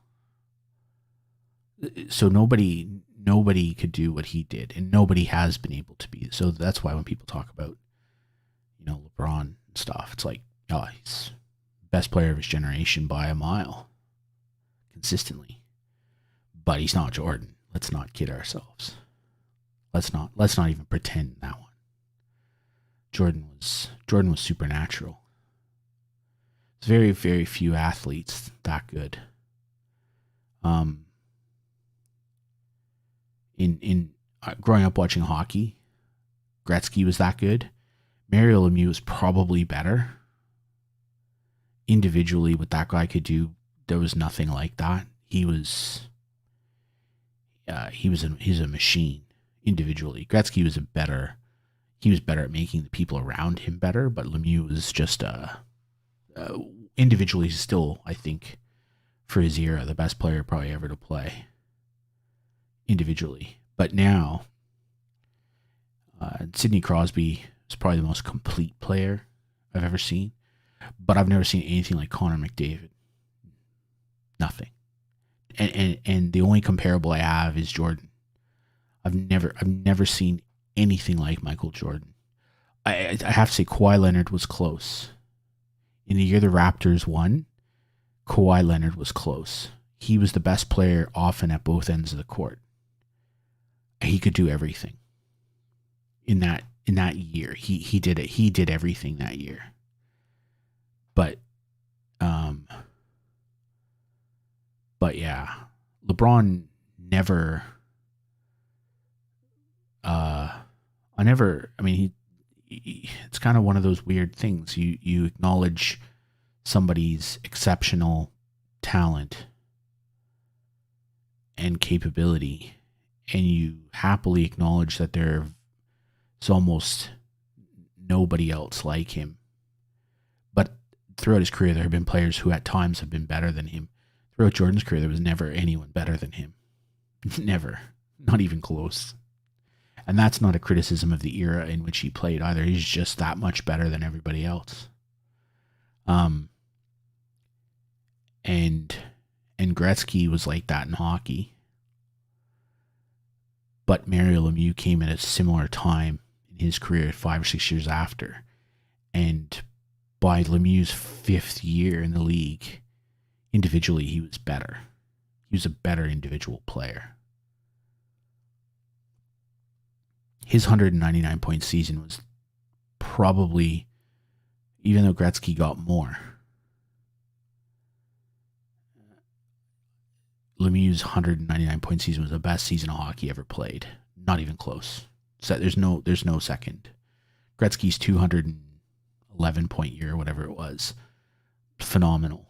But it was nothing next to the 199-point year Lemieux put up. It's not even close. And I watch both. So, but now I watch Connor McDavid. Skill-wise, it's nothing like that kid. Nothing like him. There's never been a player that talented in hockey. Never. Jordan is the closest thing I can ever think of to that kid. But the problem Connor McDavid has is he's not good defensively.